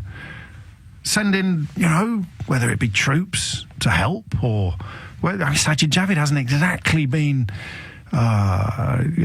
omnipresent on our screens and in our studios, has he? I think that this goes upstairs to him in the first instance. It would go to the community secretary. That's what Sadiq Khan told me last night. And after that, of course, it would go up to the Home Secretary and then the Prime Minister. But we're not seeing any of that. We're not seeing any of that. Emma, thank you. And that's what I want to do. I've got an hour of the programme left, just over an hour of the programme left, and I'm not sure I can find it within myself to talk about anything else. I hope that doesn't annoy you or irritate you or upset you, but I don't quite feel capable of crunching the gears and having a conversation about whether MPs should wear ties in the House of Commons or whether your gran might have a faulty hip joint. It just seems to me to be that so emblematic of the national pageant at the moment, this tragedy, and the tragedy of the response, the inadequacy, the paucity of response. It's close to a national emergency. And don't forget what every firefighter that's been in touch with the programme, both on and off the record, has told us, or warned us, that until we know for certain, it would be inappropriate to tie too many connections between cuts and the response to the actual tragedy last Tuesday morning. But what we do know for certain from every single firefighter who's been in touch with us is that if something else awful had happened, and London has seen several awful things happen in recent weeks, if something else awful had happened that night, then they don't feel they would have been close to capable of covering it. Which brings us back to the thing the councillor said about the bodies that used to be in place to regulate the housing. And I remember this now. It was 3 Conservative councils. It may have been 2 Conservative and 1 Labour, I forget, but it's because it's neighbouring me. It's Westminster, Hammersmith and Fulham, Royal Borough of Kensington and Chelsea. And my last 3 homes have been in each one of those boroughs. And they pooled resources on a number of issues in order to save money. And it would appear from what Councillor Atkinson told us that one of the areas in which they pooled resources was the kind of overseeing and supervision of housing. And what have we said on this programme almost every day for the last 6 months or so? You don't decide whether you need something by asking whether you used it yesterday. You decide whether you need something by asking whether you might need it tomorrow. You're there in case they need you, son. Bob's in Beverley. Bob, what would you like to say? I'd just like to back up a lot of what you've just said. I used to work with both the police and the local council at different times, and I doubt there's a council in this country or many places in the world which could deal with a crisis of this magnitude. But if nothing else, in terms of the PR, it requires world-class crisis management. That council clearly hasn't got it. It probably requires some. I think the Americans have some higher-level emergency organisations. I won't try the acronym, but they do have it. We don't. And next time this happens, wherever it happens, the government merely sits on their hands and watches the council flailing around, not dealing with it. And it will happen the same way again, because I doubt there's a council who can deal with these. They could do better than this council has done, though, couldn't they? I mean, I appreciate that what you describe in a systemic sense, but Nicholas Paget-Brown has been hiding for 8 days. Can I mention Hillsborough? Can we talk about Hillsborough in the most general terms? I'd rather not, if you don't mind. Okay. Even if we accidentally carry on.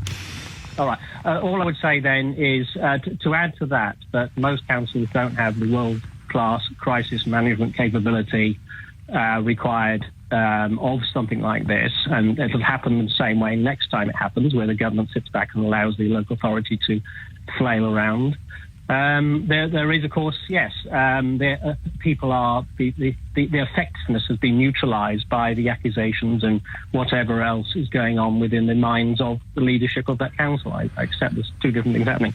This will not get any better. Well, that's a very bleak prediction, although I'm not going to quibble with you. I just wonder, I mean, you mentioned you used to work for a local authority, and clearly you're right when you say that, I mean, if it is absolutely unprecedented, which it is in terms of scale and impact and the death toll and casualties, then you could construct a slightly forgiving analysis, i.e. nothing like this has ever happened before, so you couldn't really have been prepared for it. And I think you picked up on that earlier as well, that we tend to look back only, and that's true of the police, it's true of the council, evidence-based analysis, if you like, or planning. And there's a weakness to that. You need to be forward-looking. But again, I would suggest, on a more positive note, but it will cost money, and this government is unlikely to want to spend money. There needs to be a higher-level emergency response in place, which can come in and sit over the local authority, particularly if they've been somewhat, neutralised or impaired by accusations of their own guilt. And I mean, the continuing clinging on to office of the council leader and other members of his cabinet is just making an already bad situation worse, because they're unlikely to discover the skills, let alone the resources that they need to properly address this, simply by staying in post. I absolutely agree with that. They clearly can't cope. They should stand aside for somebody who can. They should invite them in. And there is a yawning gap there, and there's something that I think they'll live to regret. And a yawning gap into which somebody should have stepped. Bob's right to remind us that no council in the country would have had a full and comprehensive response to a tragedy such as this. But I wonder whether we should now have a little look upstairs. It's entirely up to you. But whether or not now, it's not good enough for Downing Street to issue a rebuke to Kensington and Chelsea Council. They're supposed to be running the blinking country. Is there a failure of national government now that we should be talking more about, focusing upon? Nicholas Paget-Brown and Feidling-Mellen, the leader and deputy leader of Kensington and Chelsea Council, were really just in the business of slapping backs and cutting ribbons, overseeing refurbishments and glad-handing local and visiting dignitaries. It is not really in their purview or job description to cope with a tragedy that ranks the biggest we have seen in Britain since the Second World War. So, actually, to throw them a break, should the national government be more on the spot? On a slightly lighter note than the rest of the programme today, I've just been sent a clipping from the Express and Star newspaper in Wolverhampton, which describes how I nearly left the Vamps due to due to sort of mental health issues. This is a reference to an interview I did with the lead guitarist and founder of the Vamps, my friend James McVeigh, a couple of months ago, when he revealed that he'd been struggling with kind of anxiety and related issues while on tour with in America with the band. But they've got us the wrong way round. They've got me down as the member of the pop band. Fame at last. 4 minutes after 12 is the time. There is something called a regional resilience group, a few of you are telling me. We need to find out more about that. Do you know, since Tuesday or Monday, when we tried to work out how that cladding could have ended up on that building, and we nailed it. In theory, we didn't have the evidence, we didn't have the proof, but when you ask people who work in that sector how they think it could have happened, and then we collate all of their contributions, and we ended up pretty much bang on the money with what the Times and the BBC have reported today. They both broke the stories about the savings. The only bit we got wrong was the amount of money that might have been saved, because we were actually speaking to people who were referencing the brand name of the cladding that was used and looking at what could have been saved per panel. And the total that we came up with originally was around £5,000. We now know that the substitution of zinc panels for aluminium panels would have meant a saving of £293,368 pounds. But all this is still to be examined by the public inquiry, a public inquiry that Downing Street doesn't seem to believe could have in any way been prejudiced by last night's council meeting. So, OK, let's cut Kensington and Chelsea some slack now. They have behaved appallingly, but not necessarily deliberately. It could be a crime, if you will, of omission rather than commission. They were simply, this gentleman, Nicholas Paget-Brown, was simply not up to the job. A rabbit caught in headlights is how he was described by one of his council colleagues on this programme earlier today, an opposition colleague, it's probably fair to add. And that seems to me to fit with the picture quite perfectly. His deputy, an individual called Feidling-Mellen, was on his feet faster than, well, almost the naked eye could follow as soon as it was announced that the meeting was going to be closed. Both of them out there like rats up drainpipes, both of them completely absent from the public arena on almost every day since the tragedy unfolded. Now, that is unforgivable, but it is not necessarily incomprehensible. If they were utterly ill-equipped to cope with this, no wonder they took 7 successive duvet days and just hid in the hope that somehow it would all go away. Yesterday seemed to mark the realisation that it wouldn't, that they weren't going to get away with hiding. So they decided instead to try to get away with not answering any questions or not conducting any council business in front of their constituents or indeed representatives of the media. OK? So let's cut them some slack and just imagine it was a little bit like us, me turning up for work and being asked to fix a car engine. So I'm not bad at presenting radio programmes. I know I've still got an awful lot to learn. One day I aspire to being half as good as Steve Allen is on the radio, but I'm not a car mechanic. And I didn't realise that one day I'd turn up for work at LBC and I'd be asked to fix a Land Rover that had sort of spluttered to a halt outside the studio.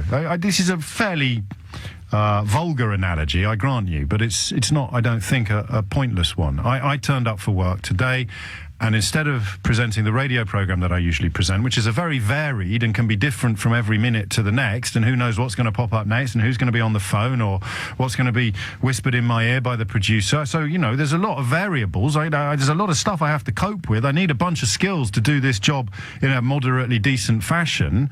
And then when I turned up for work this morning, the boss said, oh, by the way, during the travel news at 12:15, could you just pop downstairs and fix that Land Rover? And I sort of went, what? I haven't got a clue how to fix that. If you look at your contract, James, it actually does say, you know, that bit you never bothered to read, it actually does say that the management reserves the right on occasion to ask you to fix Land Rovers.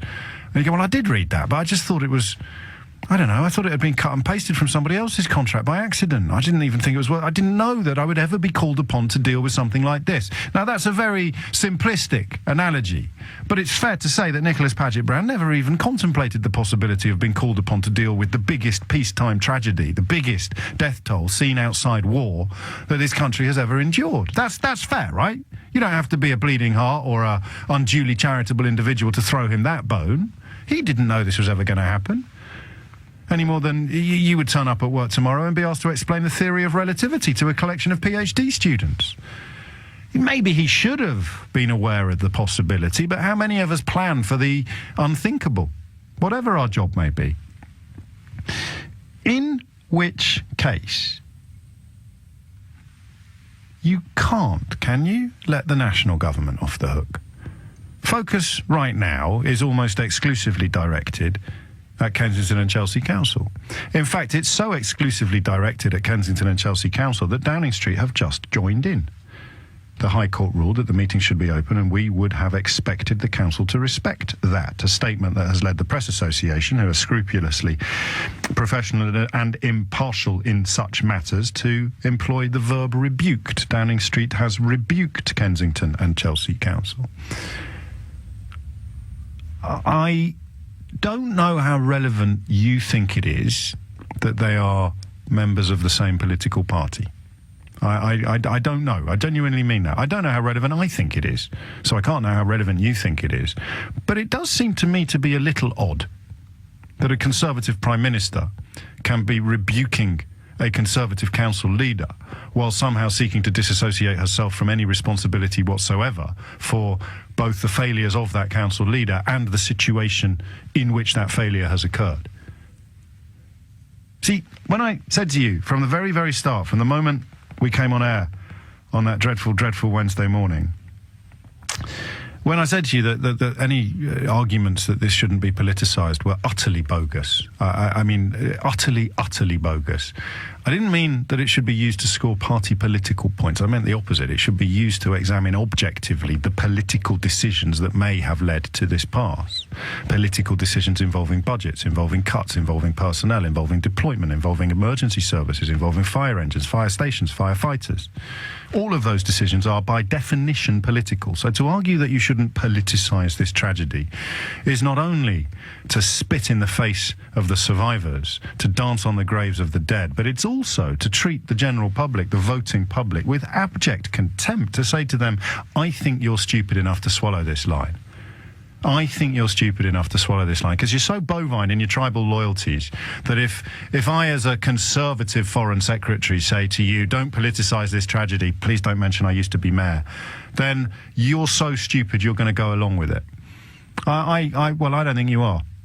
I think you're perfectly intelligent enough, whether you have voted Conservative, Labour or the monster raving loony party in the last 10 years, to recognise that this is inherently and intrinsically political.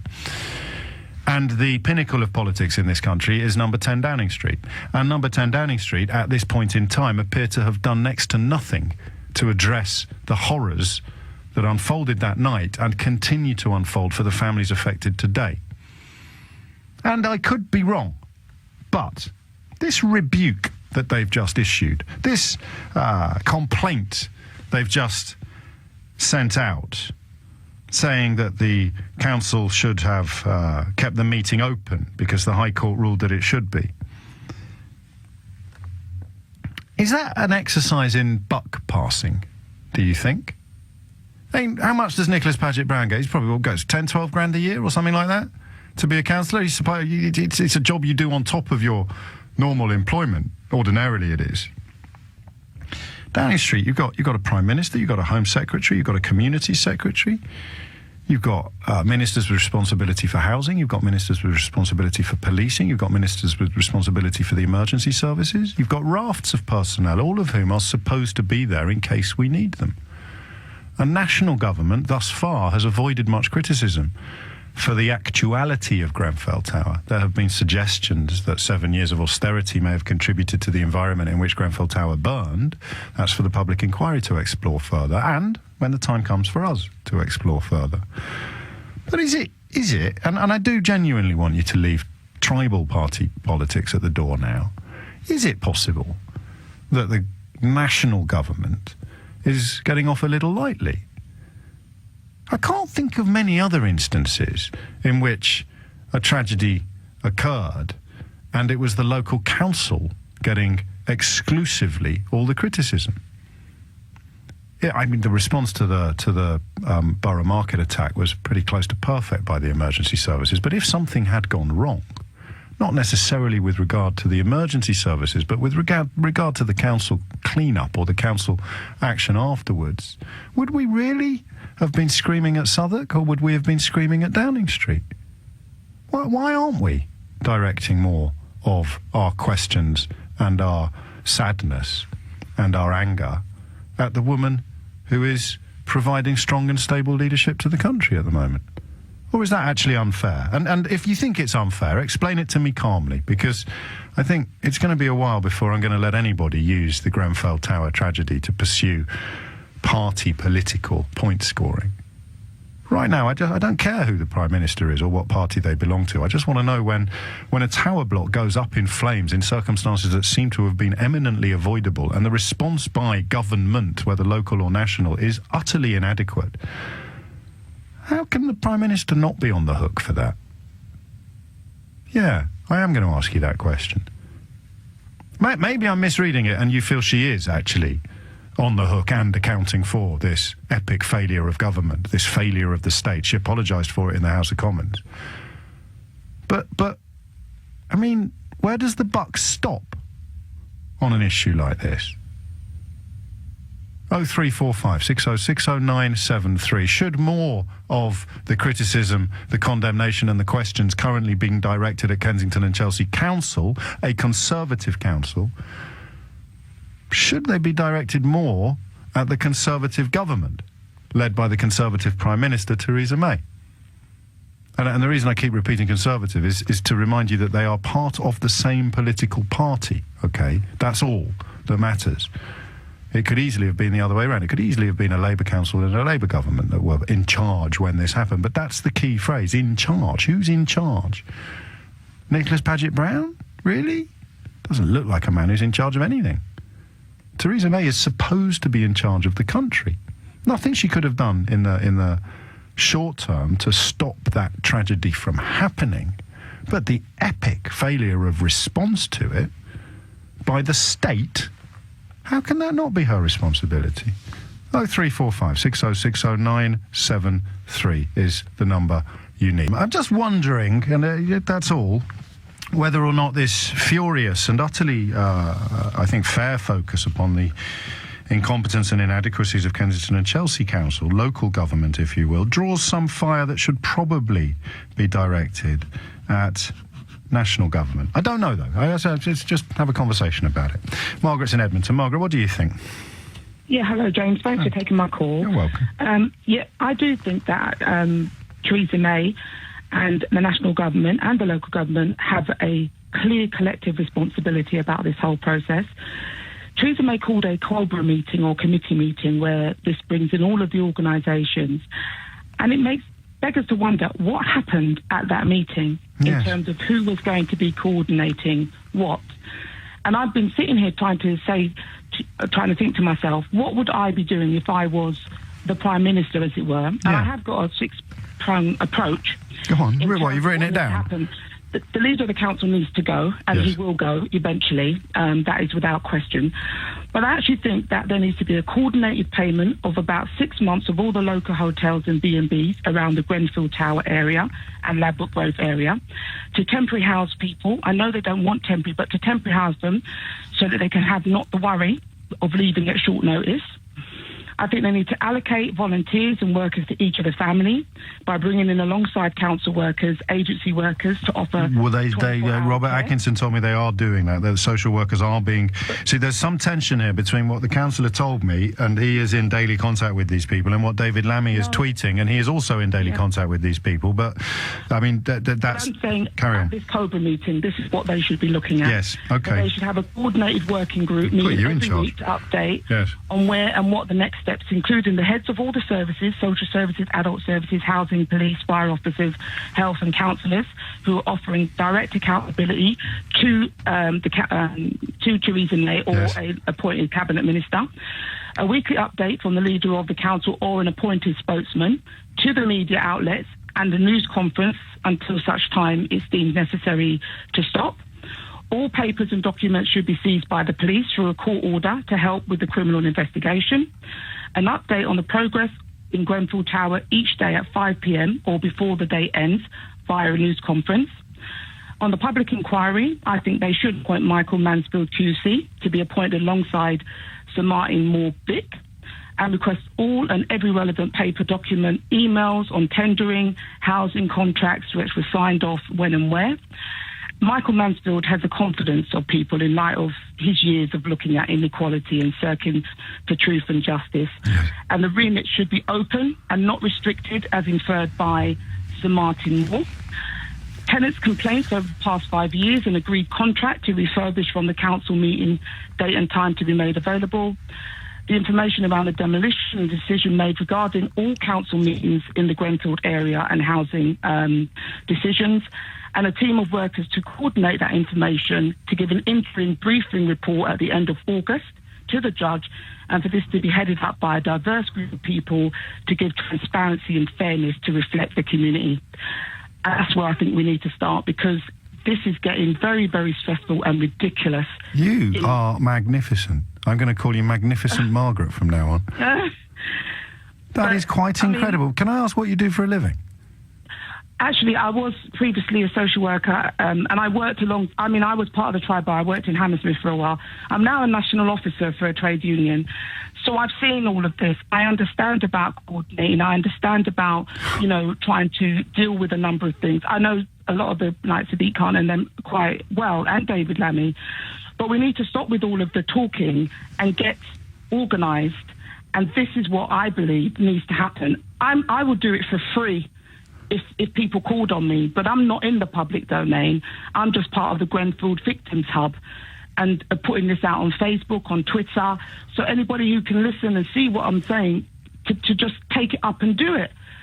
Because I don't know. I just feel really... I just want to help. Yes. And I just think that, that kind of approach gives some accountability. People know something is going to be said on a daily basis. It coordinates what people need to know. And it just helps everybody all around, really. Listen, there's probably some holes in what you've said. There's probably some sort of inconsistencies and some implausibilities. But if the leader of the council had just stood up and said, this is what I've asked the government to do, this is what we're going to do, this is what we're all going to try to do, and until everybody affected by this tragedy has received the best available treatment that this country can offer them, I'd ask that people leave accusation and politics behind for the moment. And I would have applauded him. Yeah. If he stood up yesterday... No, not yesterday. Yesterday's too late. But it needs to be a week ago yesterday. No, absolutely. But I'm just saying, in terms of this, they're clearly out of their depth. But you can't be out of your depth if you're taking responsibility and authority and saying that you are leading. They've just been flailing, haven't they? Flailing and hiding. Yeah, Theresa May needs to take this up, and she needs to appoint an appointed cabinet minister to coordinate all of this. Otherwise, she can appoint me, and I'll do it. Well, she could do a lot worse. Can I ask what union you work for? Unison. Okay. So if you work in the public sector and you're not paying your subs, you're missing out on the chance of having Margaret fight your corner if you ever get into bother at work. And that, I'm afraid, is not a very wise decision, in my humble opinion. Margaret, that was my privilege. Thank you. Oh, thank you very much, James, for your time, and thank you for your programme. You really do stir a lot of emotion and that's debate. Not necessarily a good thing. You've done the opposite. You've provided cool, calm, reasoned response to an incredibly uncool, uncalm problem. Wow. Make sure we keep a tape of that, please. Elizabeth is in Walthamstow. Elizabeth, what would you like to say? Well, actually, Margaret did a marvellous job there of actually encapsulating something that I was... I bet. She was brilliant, and now you're saying... I was going to say everything that she said. No, I wasn't going to say any of that. What okay. she described is exactly what I said to your switchboard operator, which is that Kensington and Chelsea, educated... full of wonderful PR companies, should have had a proper crisis management plan in place. And can you have a plan for something like this, though? Absolutely. Really? Absolutely. Because I have been managing a very small building. I've been in PR crisis management for years, but I've managed a small building where we have to risk assess on every possible thing that could happen and have an outcome in place. Now, if you have a tower block, there are probably only three main things that could ever really happen. You have a fire, you have a flood, you have a gas leak, and nowadays a bomb. There should be somewhere a file, whether it's on the computer or in a filing cabinet, which has, in the event of a fire, this is what we do. But it won't. But it would still not be in the event of a fire like this. But it would have minimised a lot of the flavor. They didn't seem to have any form of plan, did they? Any form of plan? Yeah, because the idea is that whoever's put this together, should I fall underneath the bus? Yes. The leader of the managing company, who I don't know who these people are, but whoever was managing the building on behalf of the council. They should be able to immediately access. I haven't heard from any of them, you know. They sent out. We got one resident of the area sent me a glossy magazine full of the photographs of the chief executive cutting ribbons and eating cakes, which they appear to have paid for themselves out of the funds that they could have been spending on cladding. But I haven't heard from any of the TMO at all. Well, this is it, and that's what winds me up, because I don't know what the structure is, but in my mind, you've got the managing agents of the tower block. You've got the council and you've got the government. I don't think that Theresa May is responsible for what happened to that building. No one's suggesting she is, but does she bear any responsibility for the inadequacy of the response? No, I think she's the Prime Minister. Well, yeah, but wait one minute. The managing agents should have had a plan in place. The council should be overseeing everything. They should know that the managing agent hasn't got a plan in place. If the council knew and have been repeatedly asking for extra funds to be able to execute this type of thing. Well, they haven't. There's no evidence of that at all. Exactly. Then you could immediately say, Theresa May, this is where the blame lies. I see. The council's pleas were ignored and you should have been listening to them. Absolutely. But nobody seems to have registered that there's no risk assessment on the tower block. So in the event of a fire, the very worst that could have been said was that you didn't plan sufficiently. But the worst that they've got here is that they didn't plan at all. And that goes back perhaps to the tri-borough deal, whereby people who would perhaps have borne responsibility for that sort of assessment, for those sort of scenarios, were pulled and, of course, cut, which Councillor Atkinson suggested may have played a part in this process. Elizabeth, I think fair to say Margaret wasn't pointing a finger too squarely at Downing Street either. So the early indication is that there isn't a sense that the some of the questions and condemnation being directed at local government should be directed, at least in part, at national government. You're welcome to contradict that position if you want, or indeed to ring in and concur. Elizabeth, thank you. I've said it before, I'll say it again. I try not to say it more than once a show, but my God, we are blessed on this programme with the finest contributors on any radio phone-in programme I've ever had the pleasure of listening to, let alone being part of. It's 12:30, where we continue to contemplate the absolute horror of Grenfell Tower, not just the inferno, the tragedy itself, death toll currently at 80, but also the ensuing response, almost criminally inadequate. And in fact, speaking of the response, I was about to clarify a couple of things that Elizabeth said in the last call before the news, but I think that Trevor in Sutton is probably going to do it for me, so we'll take his call with no further ado. Trevor, what would you like to say? Thank you for taking my call, James. James, in response to one of the callers earlier that said the government could have done more and so could the local authority. It's already in place. There's a process by which, written in government policy, where the government can call on military aid to the civil authorities, whereby the government approaches the MOD to help in emergency, and that can be anything.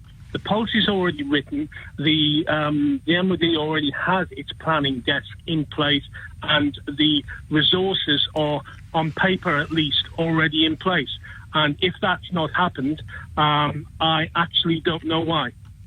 That would be a failure of both national and local government, because national government can't really hit the button until local government have told them that they're not coping. That's exactly right. I mean, it's in government policy. There's a policy written in 2015 to 2020, and it's on gov.uk. It's in the public domain, and it lays down the policy as to how we should do it. The local authority approaches the government then goes to the MOD, and the MOD puts together an appropriate response at the direction of the government. And I mean, we don't know whether or not that would have filled the gap, filled the vacuum that Kensington and Chelsea Council created in the immediate aftermath in the way that was needed. But I mean, I'd rather do something and get it wrong than do nothing. Do something and get it a bit wrong than do nothing and get it a lot wrong. That's all right, but there's also another trigger. By doing that, it actually triggers something that Theresa May did eventually. Why it took so long, I don't know, because at the initial response request, there's a response that triggers the funds available to the government to allocate in the crisis emergency, and so I don't understand the reticence or delay. And that might be something that takes months to emerge. But I just wonder, and you don't have to answer this, it may even be a slightly irresponsible question, but if you were on that watch, if you were the head of that council, we'll keep it local for the first question, at what point would you have hit the button?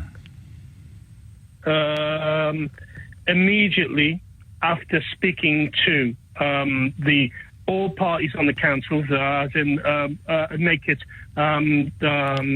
general, the opposition as well as the council itself, and I would immediately have gone to have on advice from the as soon as you'd got an indication that every single home in that building was going to be completely destroyed and anybody who survived was going to need to be rehomed, then you'd have hit the button, wouldn't you? With as you point out, all the council sort of contingencies. And I would have said to the emergency services, well, what's your estimation? Yeah. What do you need? How can we do it? Because the okay, hang on. Second question then. What, if you were sitting in Downing Street watching it unfold and being briefed on a sort of scale that no one else in the country would be, and you knew and noted that the council hadn't done this, and the emergency response, such as it was, took 24 hours to be activated. At what point do you think the Prime Minister should have said, if indeed you do think this at all, should have said, "Hang on, this is just wrong. This response. I'm sending in, Sajid Javid, or I'm sending in the troops," or is that unfair? No, it's not unfair, but the answer is behind the scenes. I can only presume on this that the government will already have been doing that planning, ready to do this, just waiting for the request from the local council, if indeed it came in. And it never did. The MOD have a call. Let's call it a call centre for one event. Right? Yes. They press a button, right? Yeah, and it's literally without. I'm not taking it down to its lowest level. It's an encyclopedia on a shelf. If you take my point, yeah? Yes, of course. You flick it open, and I promise you, people look at gov.uk and the policies there. You just go down, run down. It tells exactly how the principles are how to do it, not who and what, because that's down for the MOD and other. Well, I think a lot of people will. A lot of people will follow your lead, because that's why these websites exist, even though they often seem turgid and pointless. They're there to tell us what we can and can't expect from our public servant, and what measures are in place to keep our society running. That's why I read out the 7 principles of public life earlier, things like accountability and leadership. So we just carry on, I think, with the local-national dichotomy, the question of whether or not, as the understandable and I believe righteous fury is directed at the leader of Kensington and Chelsea Council after his abominable conduct last night and his utterly inadequate conduct in the 8 days previously, whether or not actually some of the attention being focused on him should be focused upon national government, upon Downing Street. 0345 6060973. I can see from the screens in the studio that the congregation is gathering for the funeral of Martin Hett, one of the victims, you'll remember, of the... Oh, that's so sweet. All of Coronation Street have turned up. One of the things he used to blog about, one of the things that turned him into something of a social media sensation before he was murdered by that terrorist in the Manchester arena, was Coronation Street. I mean, he turned up on telly. You met his parents, didn't you? You met his mum and his stepfather when they came into the studio. 2 of the most, unbelievably inspiring and inspirational people that I've ever had the pleasure of meeting. And it is at their invitation that the doors of the town hall in Stockport have been thrown open today, and the congregation gathers in circumstances that are... it's an emotional roller coaster all over again, because even within days of Martin's murder, his brother was taking to social media to describe, in a joke, he actually found it within himself to make a joke about how his brother's plans for social media domination had come off because the whole world was talking about what a top lad he'd been and what an amazing force for good he'd proved to be. When we met his mum and his stepfather, they told us a couple of things that I think probably merit repetition on the day that they bid farewell to him. And there were two things that stuck with me, apart from their incredible bravery and determination to use their experiences to help other families grieving in the future. The first was that because Martin had been due to go off on his travels the next day or the day after, they'd done some fairly profound goodbyes. There was a sense of farewell that had sort of pervaded the last meetings between the family. They didn't know he was going to go to the Ariana Grande gig, but they knew that he was off on his travels the next day, and he'd made a point of visiting and properly saying goodbye to all the people that he loved. And so that had assumed a different momentum in the minds of his family. But the other thing that I took away from that meeting, that interview in this studio, was Martin's mum's description of knowing that they weren't going to find him, knowing as they desperately rang around the hospitals, and you can call it a mother's intuition, you can call it whatever you want, but I wonder if we could remind ourselves of that, perhaps after the travel news, just of that moment with Martin's mum, and use that as a moment to mark the farewell that his family are bidding him today. It's 12:43. Back to Grenfell, back to the question between local and national government. John is in Woking. John, what would you like to say? Hi, James. Hello, mate. The way I look at it is this. I think, bearing in mind when it actually happened, was it a week after the general election, all the kerfuffle that caused. Yes. And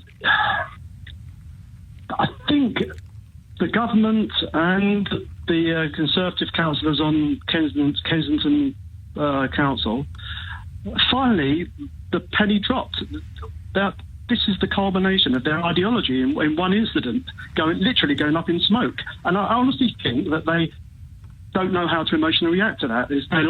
They knew instantly, I'm sure they did, that where this is going to lead. They know what's going to come up. They know what's going to be mentioned. As in low level regulation, removal of regulation, yes. and cost and cut economy based decisions, economy safety decisions. Yes, and if I could just position this sort of in an intellectual frame of reference, yes, I would of course. say Hannah Arendt's Banality of Evil is the idea that springs to mind. I don't know if you're familiar. Well, I'm familiar with it, but I haven't read it. So the fundamental premise is that absolutely appalling things happen without necessarily involving appalling motivations. Yes, people just following logic, inexorable logic, cost cut, because that's what the council taxpayers want, and that we've got to deliver the right service, and that whole everything in the machine is directed towards that end. And that's an ideology that has been enacted by many Labour councils, but you're suggesting that because of course, yes. the ideology is born of national government policy since 2010, then the buck should stop at Downing Street. Well, I'd even go further back. I'd say go back to the late 70s. It has just been building up for a long time, and you're quite right, both parties are involved. And national government should be attracting at least some of the fury and questions that are currently being directed almost exclusively at local government.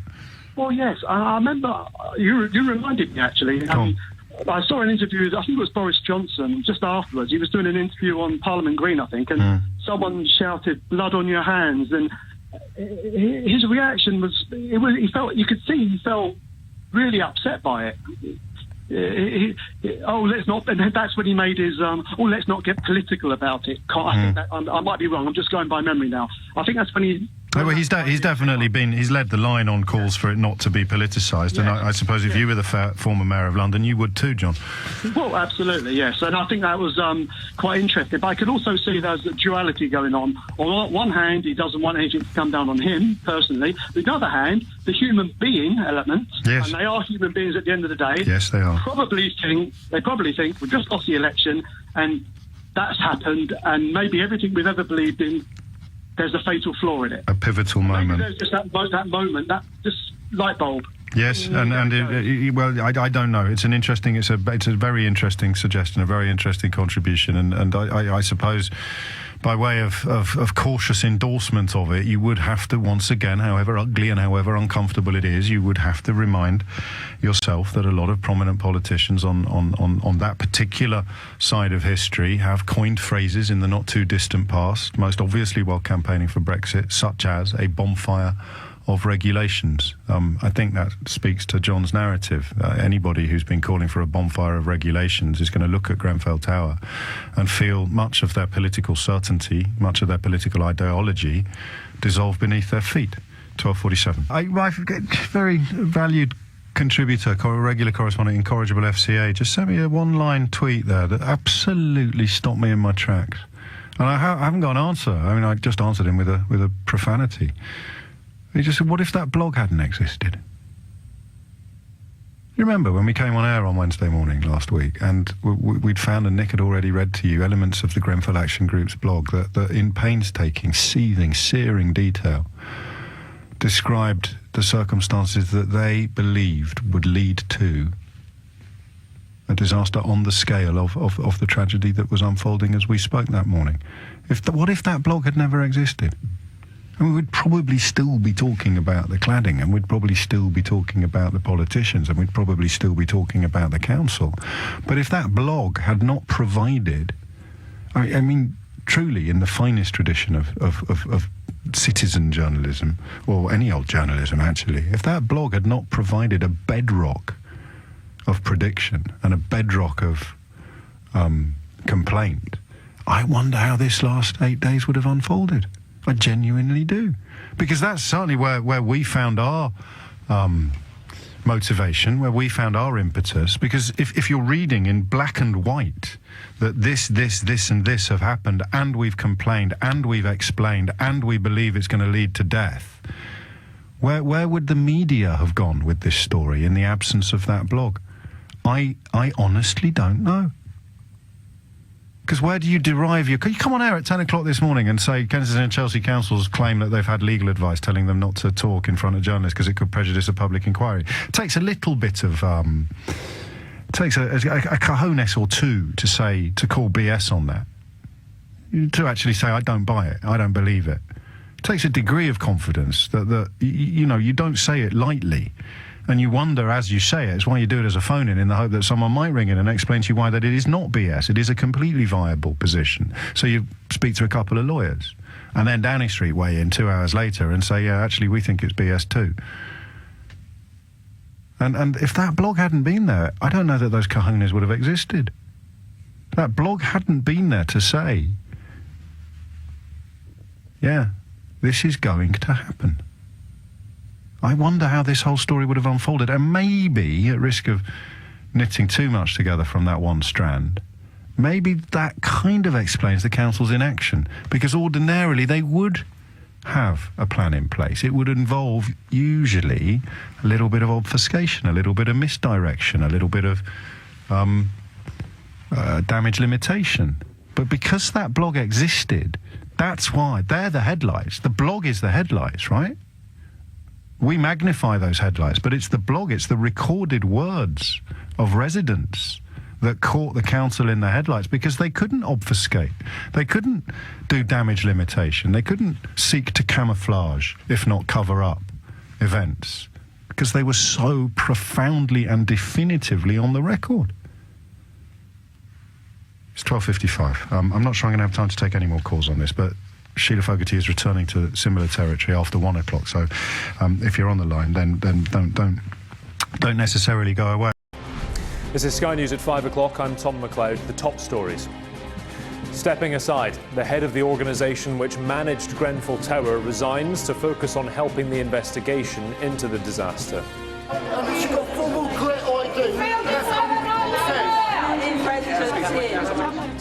It comes as Downing Street criticises Kensington and Chelsea Council for banning the public from a meeting about the fire.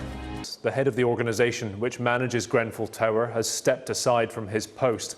Kensington and Chelsea Tenant Management Organisation says its chief executive, Robert Black, will now instead focus on helping the investigation into the disaster. Meanwhile, Downing Street has criticised Kensington and Chelsea Council after it banned the public from a meeting about the fire. Tonight, the council leader Nicholas Paget-Brown is facing growing pressure to quit. No comment. Can you speak to our press office? Thank you. Well, you won't speak to the press, will you? Why did you close the meeting down yesterday? Thanks very much. Why did you close the meeting down yesterday? Nothing further to add to what I said yesterday. You would have had legal officers in the meeting. The meeting would never have strayed into territory that would have jeopardised the investigation. Why wouldn't you speak to the press? Thanks very much. I think you're going to have to... Why are you so afraid to speak to us? I gave a long interview to the BBC yesterday afternoon. It's on the record. Thanks very much. Let's speak to Sky's Siobhan Robbins, who joins us now from West London. All the organisations involved in this, Siobhan, under severe pressure now.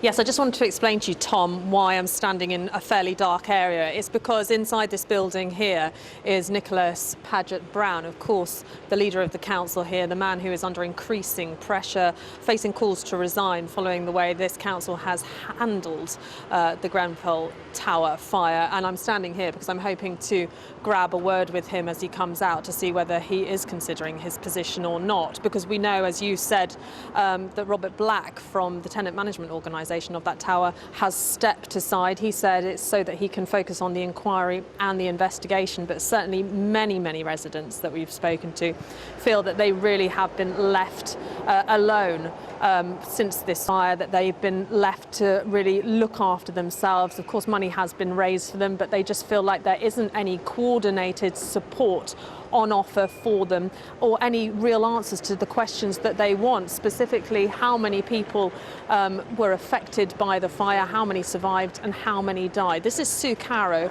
from the group Justice for Grenfell. They've lost all respect, and I don't think it's just the respect of the community that's been so negatively impacted by what's happened. I think the fact that this is the richest borough in the UK and they have failed so spectacularly to deal with this major disaster has, I mean, their reputation is rubbish. The amount of trauma that these people have suffered is so huge, and the fact that they are still being treated in such a dismissive and contemptuous way it's awful to see. And all it does is increase the sense of alienation, the fact that nobody cares about these people. Just some breaking news to bring you on this story now, Tom. We understand that Jeremy Corbyn has written an open letter to Theresa May, and in that he asked her to broaden the scope of the inquiry. We heard yesterday from residents that they were concerned that the inquiry wouldn't answer the questions that they had. Certainly the judge who's leading that has said that he probably can't answer all of the questions that they are asking, and that the remit would have to be narrower than possibly some of the survivors were hoping. So Jeremy Corbyn's asking for that to be a two-pronged inquiry now. That may or may not be accepted by Theresa May. We do know that she has said in the past that she has considered making this a two-pronged inquiry, so watch this space in terms of that. But let me just give you a bit more about the national picture that's going on, because of course this is now a disaster that has spread further and further around the country, given the fact that cladding tests have been taking place on hundreds of buildings. Now we know that 149 samples of cladding have been tested, and 149 of those have failed. It's led to calls by some federations, the Housing Federation, for example, to stop the tests and put that money into keeping people safe. No suggestion that's going to happen at the moment, but we can hear now from one of the experts that's advising the government. Very critical at the beginning to do these screening tests, just to see whether there's a risk or not, whether buildings have this flammable cord cladding on or not. Well, many do. So now the question is, what do we do about it? And are there other risks that might happen as a consequence, or are there other materials and other things we need to consider? And that's what we've got to get on with through the expert panel thinking about right now. Well, as I said, I'm hoping to hear from the leader of this council as soon as possible, and I'm sure that many residents will be hoping that he finally has some answers to the questions that they've now been asking for weeks. Siobhan, thank you. Let's talk more about Grenfell Tower. We're joined from Central London by Brent Council's Chief Executive, Carolyn Downs, who is also on the Grenfell response team. Ms Downs, thanks for your time. We've got a lot to ask you about, but I want to start by asking how the people are. How are the residents today? I was in the centre by the tower yesterday, and it was very calm. I spoke to quite a few residents directly, and their concerns were around their future housing and the support generally that they will be getting, and indeed they rightly want. We're working directly with bereaved families, and we work with them in a completely different environment, and we're working putting services completely around them, any services that they want. We find that out in advance, and then we make sure all those services are brought to them, and that is done in a way which gives them all the support that they can possibly get, and we're really, really keen to do that with as many people as possible. So the residents that we're having direct contact with are actually, one said, you're my arm and leg at the moment. So I wouldn't want to completely overplay the impact, but actually many residents are incredibly appreciative and very calm. Particularly, as you need to remember, we are working with the residents from Grenfell Tower and Grenfell Walk. Do you have adequate resources, both in terms of finance and people, like you mentioned, councillors and things like that? Is that a swift process, both asking for money and asking for people to help with counselling? Once you ask, how long is it between the time that you ask and they get there? Is it fairly rapid? It certainly is rapid, and certainly should be. There should not be any excuse anymore for it not to be rapid once a service has been requested by a resident.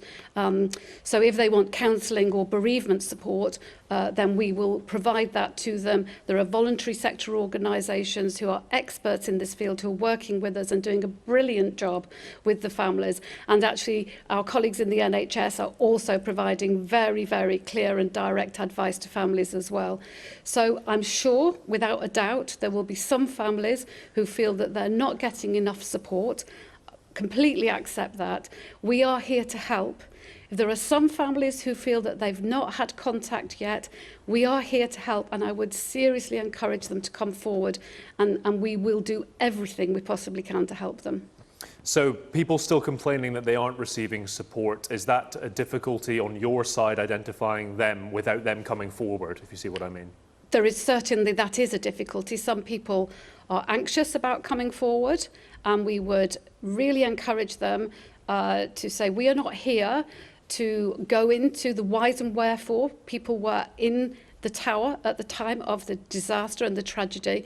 We are here to provide them with the support that they need to rebuild their lives, and we seriously would encourage people to come forward.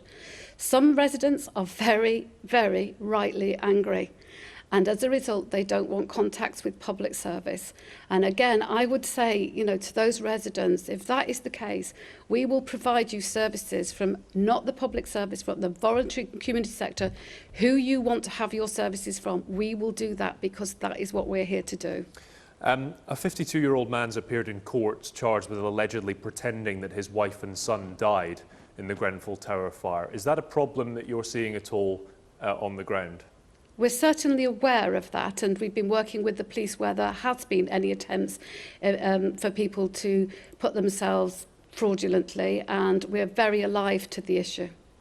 I just want to ask you about the Kensington and Chelsea Council leader, Nicholas Paget-Brown.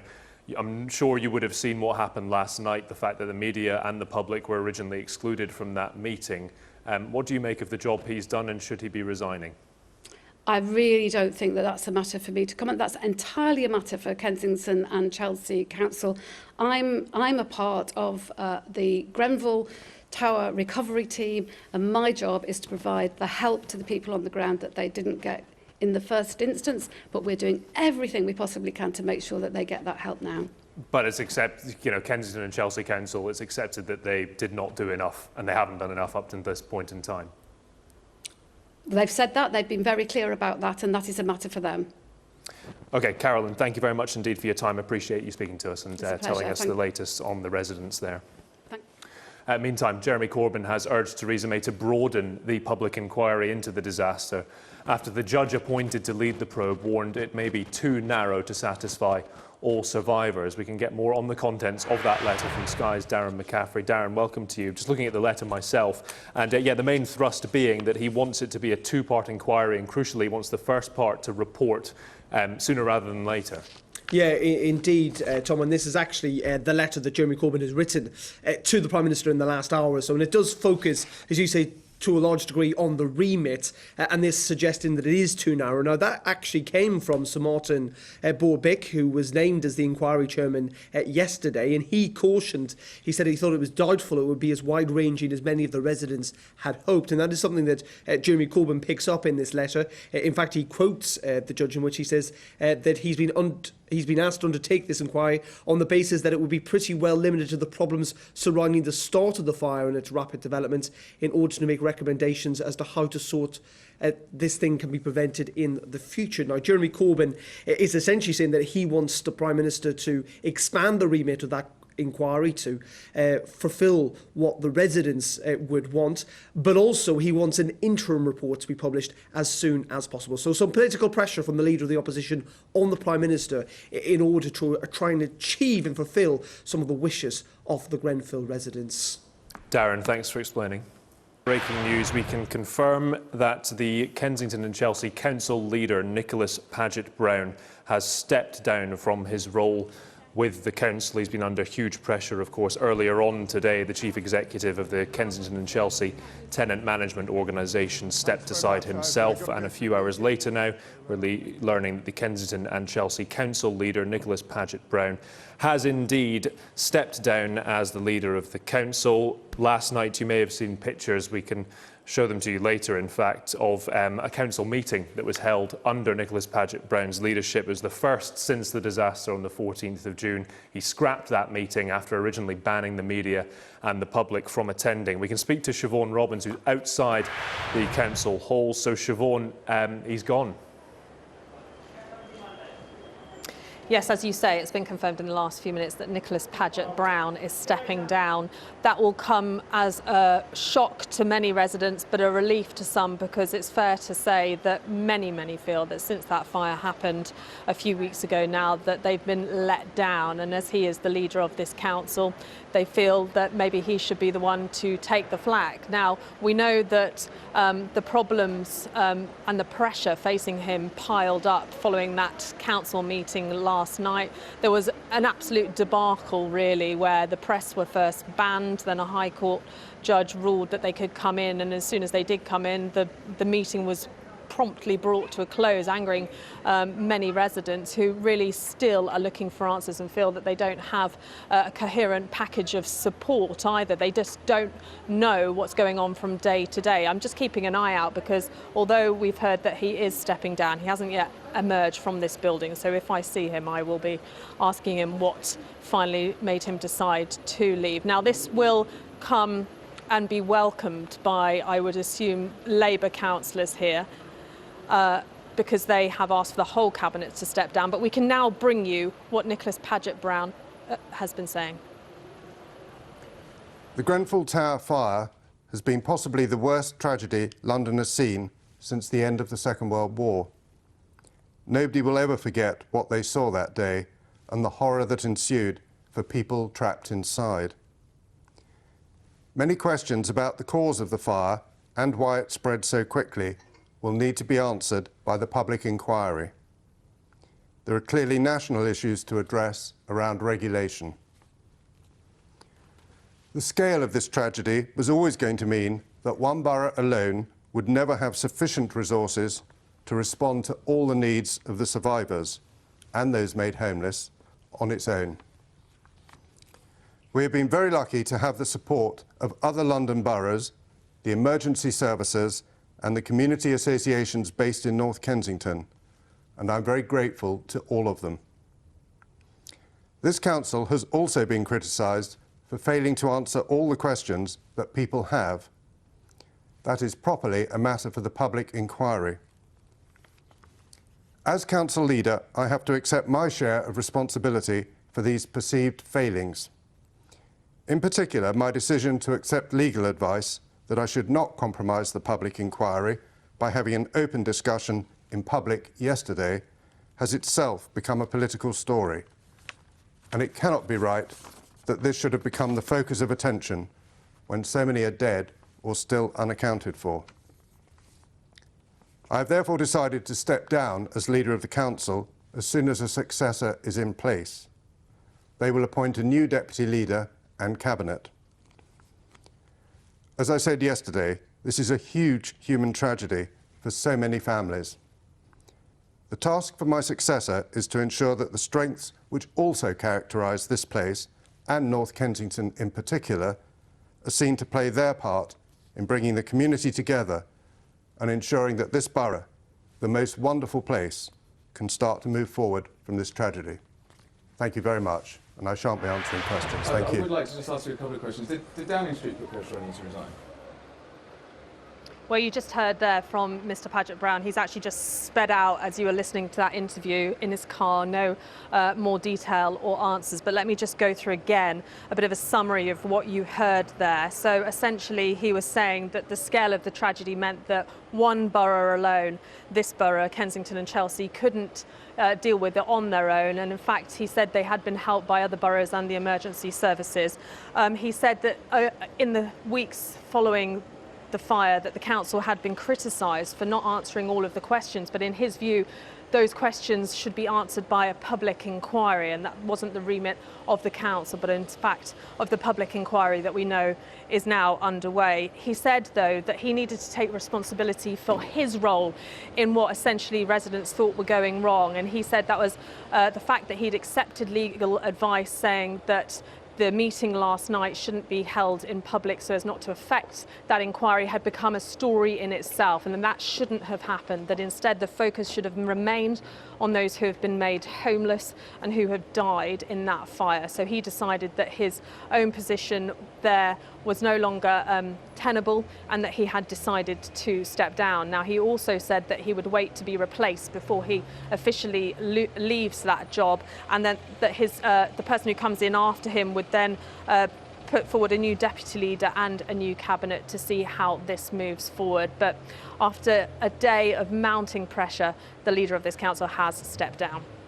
Siobhan, thank you very much for being there and for telling us, summing up what's happened in the last few minutes. I want instead to direct your attention up to Stockport, where, as I mentioned a few moments ago, the funeral of Martin Hett is taking place, and Tom Dunn is there for LBC, and somewhat well, it's a rather unlikely scenario, Tom, because not only is it a funeral, but it's a funeral of a victim of a terror attack. But if we've learnt anything about Martin Hett and his friends and family since he was so cruelly taken from us, it's that this is likely to be an event as much a celebration as a commiseration.